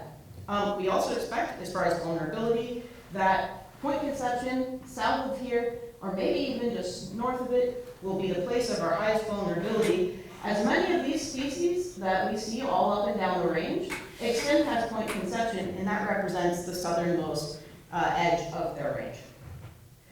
So how did I determine a realized thermal affinity? I've been using this word and I haven't yet defined it. So what I mean is the preference, the temperature preference of the fish in our system. So for a single species, I go to OBIS, I plug in the name of every species that we found in environmental DNA, I pull out all of the occurrence records, and then I make month, year combinations of every single occurrence record so that I can map them to satellite sea surface temperature data. I also limit them to near coastal near coastal observations, because a salmon swimming at 100 meters below the sea in the middle of the ocean, that's not going to be a very good representation of their preferences. So once I have that, I can create a distribution of the temperatures these fish are found at. And it's important to note that just because we find the fish at these temperatures, that's not the only temperature that they can survive at. Yes, you can take these fish into a lab, you can heat them up, and you can see exactly at what point they stop functioning. And people do this, but they don't for the 133 fish in our data set. And also, in the wild, there are a lot of other factors other than just temperature that contribute to their presence. So temperature being only one of them, we're looking at the realized thermal affinity, that is, where do we actually find them, rather than their physiological limits. There are two types of thermal affinity I'm looking at. One, I just call thermal affinity, and that's the median. And the other one is this sort of orangey line, and that's the 95th percentile, and that's their realized upper thermal affinity. So these are the warmest places that we currently see these fish generally. So now that we have a number for every single fish, we can talk about the communities. In order to get the thermal affinity of the assemblage, we calculate the abundance weighted mean of those species' thermal affinities. For our example here, we have one community in central coast of British Columbia and one in Los Angeles. In these sample communities, again, these aren't real, I made them up, but those are the right numbers on them. You have 5 species with 10 individuals, and those 10 individuals can represent those 5 species in a number of ways. So when we calculate the mean, it's weighted based on how many. So in the top, we've got about 15.5 C is the thermal affinity of that community. So generally, that's what that community likes. Whereas further south, we might see a much warmer thermal affinity. Interestingly also, we can use this through time. So if we take the northern example and we say extend that by a couple of years, we lose some species, now our thermal affinity has also gone up, as this guy over here, for instance, I took out, and someone else who preferred cold water as well. Now for this conference, I do have to specify, what am I using for relative abundance with eDNA? Because I expect lots of people have questions about that. I have some more information about this on my poster, 22, so in about half an hour you can come bother me lots about that. But the answer is I'm using normalized reads from the variance stabilizing transformation in DESeq2. This rescales reads from about 1 to a billion, or as many as you can get off of the next seq, which is what we're using, to about 0 to 30. And then I can also use that as kind of a quality control, remove anything that goes out to 0. It takes away the batch effects from between runs and within runs. Is it perfect? No, but we'll have that conversation at my poster. The results in this, we have resequenced everything on the next seq finally, but for my thesis, I had a hybrid data set of next seq and my seq data, and the results are similar after using the variance stabilizing transformation. Again, more about that on my poster. So when you track the thermal affinities with temperature, generally we see, in a 4-year data set, we're not seeing very dramatic differences in temperature, so we're also not seeing very dramatic differences in thermal affinity. It's not a very exciting finding, except for the fact that that's not true everywhere. In these 2 locations, we see either the temperature of the location going down or staying relatively stable, and the thermal affinities going up quite a bit. There's one more sort of thing we can put on this plot, and that is the beauty index, which goes up in both of those years. What is the beauty index? It's an upwelling measure. So in these years, we had very strong upwelling. So very, very cold water is coming from the bottom of the ocean, bringing nutrients. And who is increasing in those years but warm affinity schooling fish? We see them in either new, like we haven't seen those fish there before and they have arrived and they are from warmer areas, or we see them increase in abundance. So the temperature, the sea surface temperature goes down as cold water comes up and displaces the warm water, and schooling fish come in to eat all of the new phytoplanktons and zooplanktons and the nutrients that's coming up. So we're seeing a biological trend here, but it's not like a one-to-one track of temperature. And when we modeled all of this and put it into regressions and things, this was the only variable that was statistically significant. It's the upwelling measure. Temperature, I think we might be a little short in our time series. So the last part is where are the fish threatened by warming? So now instead of talking about the median of the community, the mean, abundance weighted mean of the medians of our fish thermal affinities, we're looking at single species, highest, so that 95th percentile for every species at every site. We want to say, who's threatened by warming? Because we're looking at the mean summer sea surface temperature here, so if the average temperature at a site is higher than 95% of the places this fish is found at, we'll say it is under threat. So then we can, use that in other further analyses. But this is a good initial look in to see what percentage of the community might be under threat, because it's just, if this is the mean, some of those 95th percentile sea surface temperatures were very high. There's been some very high heat waves and things like that. So going forward, there are places to look at. This is the overall data set. Unfortunately, it has a lot of dots and is very hard to get in just a couple minutes. So I'll point out the places where the majority of the community are in danger. As we sort of expected, South of Point Conception, we see a lot of these fish in danger. As again, you can see the one column is essentially the same fish because it's going to have the same thermal affinity, everywhere. There's only one value. And a lot of these are at their southern range edge. So as sort of predicted, we do see about 30% of the community in these regions being under threat by future warming because they are already uncomfortable. We also see that in that inner coast region, we have this very localized threat because this community in the inner coast of Vancouver Island is not meaningfully different than the communities near it. It's not composed of warmer affinity fish. It's composed of the same fish, but the temperatures in that region are much warmer because it is warming faster than the surrounding waters, it's shallower, and it's more protected. So this is an area that's under particular threat, and talking with our partners there, they have confirmed this, that this is a known area of potential danger, especially for some economically important fish and local culturally important fish as well.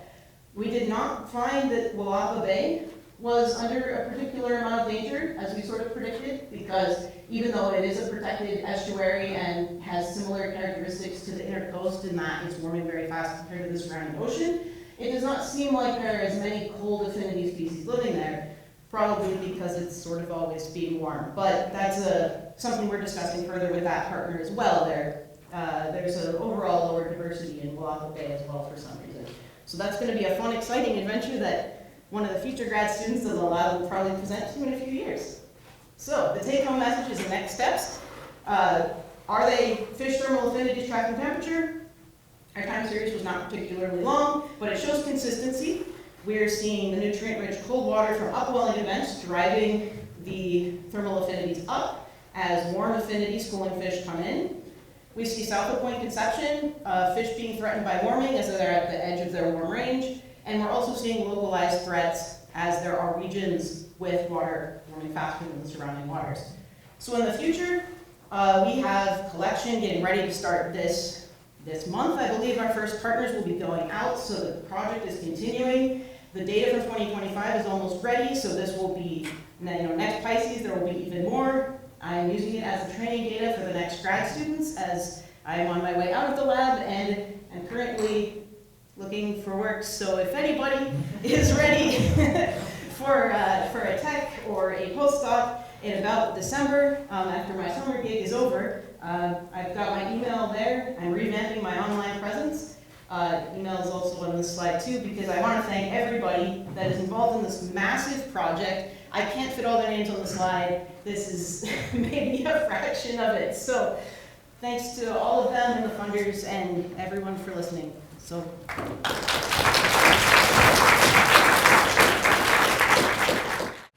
The last but certainly not least oral presentation of the day, and I'll hand it over to Michael Vanderpool.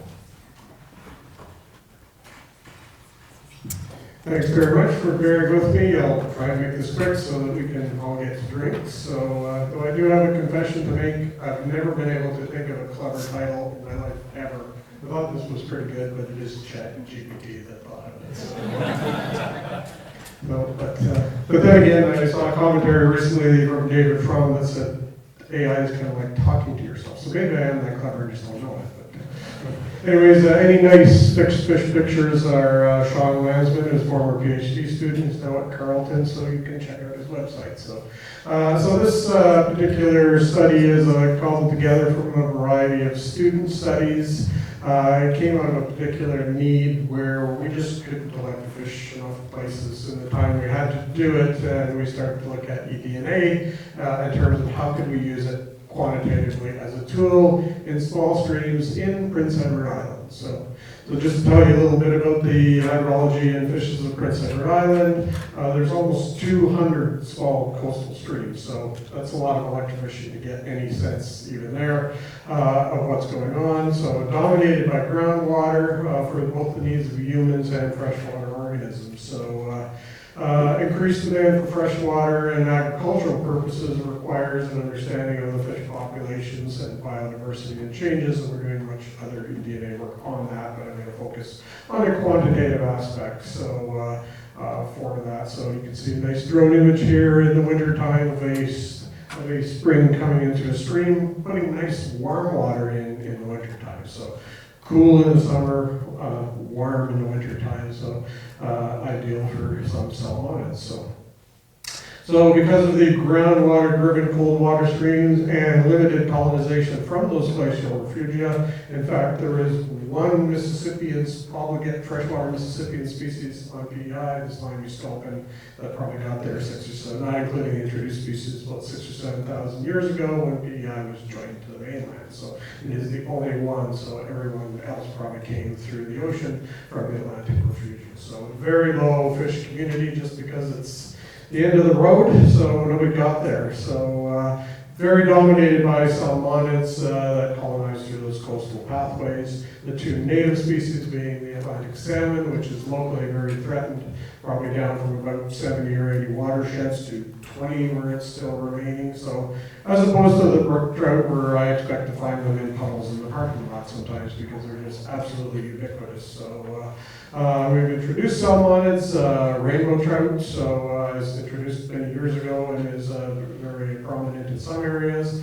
Brown trout is coming. It's being caught more and more by anglers. It was introduced into Nova Scotia, and it will eventually establish in Prince Edward Island. I hear pink salmon is coming too, but the one we didn't think about was Arctic char. We've just found some Arctic char DNA in the system because they were accidentally released many, many decades ago, and apparently their DNA is still there.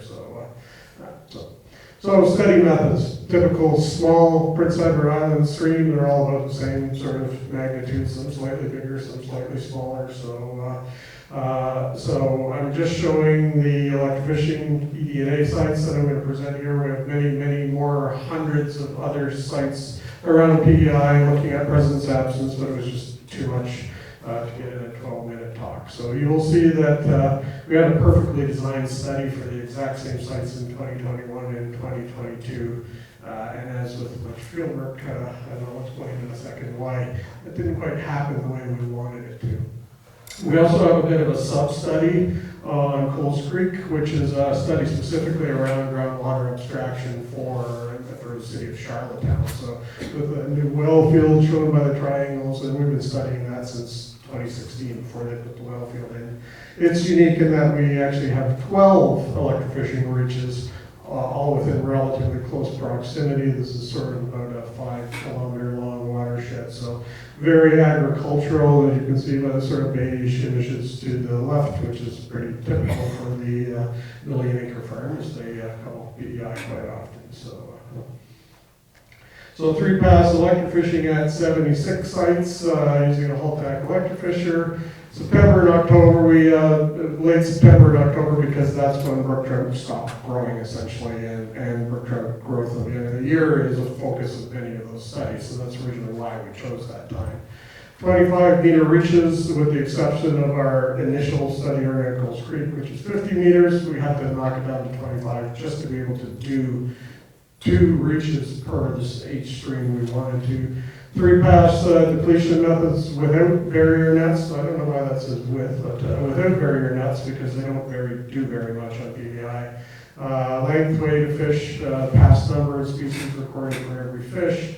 In terms of estimating population size, we use the Carl-Strump method to estimate the population size and biomass and the average efficiency. It's about 87%. So we actually use the average efficiency because it's so tight and we don't tend to lose samples and have outliers if we do that. So now you're probably wondering why I have what is probably the best 60cc chimps I ever made in the image. So that's because something very strange happened to us in 2022. So I woke up one morning and a large part of my yard looked like this. So my driveway kind of looked like this. So before we could get to any electrofishing, I actually had to get out to the road. You could see the dog enjoyed it too. So you can imagine what many of our electrofishing reaches looked like after Fiona hit us. So we could not get every site we wanted to get done in 2022 because we spent about a month cutting many sites just to make them passable to be able to walk downstream and electrofish. So duplicate water samples taken at every location with an Osmos eDNA sampler. Samples taken at downstream end of the e-fishing reach prior to anybody getting in the water. We use glass fiber 1.2 micron filters. So negative controls performed at every site for every location. We took a whole bunch of stream estimates as well, discharge and stream dimensions and temperature from Heuvel loggers at every single reach that we did. I'm probably forgetting some, but there were quite a lot. So they were done at all of those reaches at the time of electrofishing. So we used real-time qPCR, so probe primer. So we adapted literature methods. So the biggest trick, of course, we had to make sure that there was no cross-reactivity between the 4 species, so including brown trout. So we tested each assay against every other species, and there are a few we started with that we ended up dropping actually, but all of them fairly good limits of detection and quite good efficiency. All very similar sort of amplicon size as well. So of course, a great deal of time to get those all working together. So to do the analysis. So just some summaries of the results in terms of relationships between eDNA density and biomass. Best transformation to stabilized normality was square root for copy number and logarithm for fish metrics, so which means that eDNA is less skewed than at electrofishing. So it should have been a first clue. So linear density, linear biomass in terms of fish per 100 meters of stream length, as well as aerial density, fish per 100 square meters of stream for both biomass and density were tested. So 4 different variables. Linear density was the best every single time for all species. So we kept with fish per 100 meters of stream length. Discharge, temperature, velocity, mean depth, Julian day were examined as possible predicted variables using multiple group regressions with stepwise removal and a bunch of other techniques as well to just play around.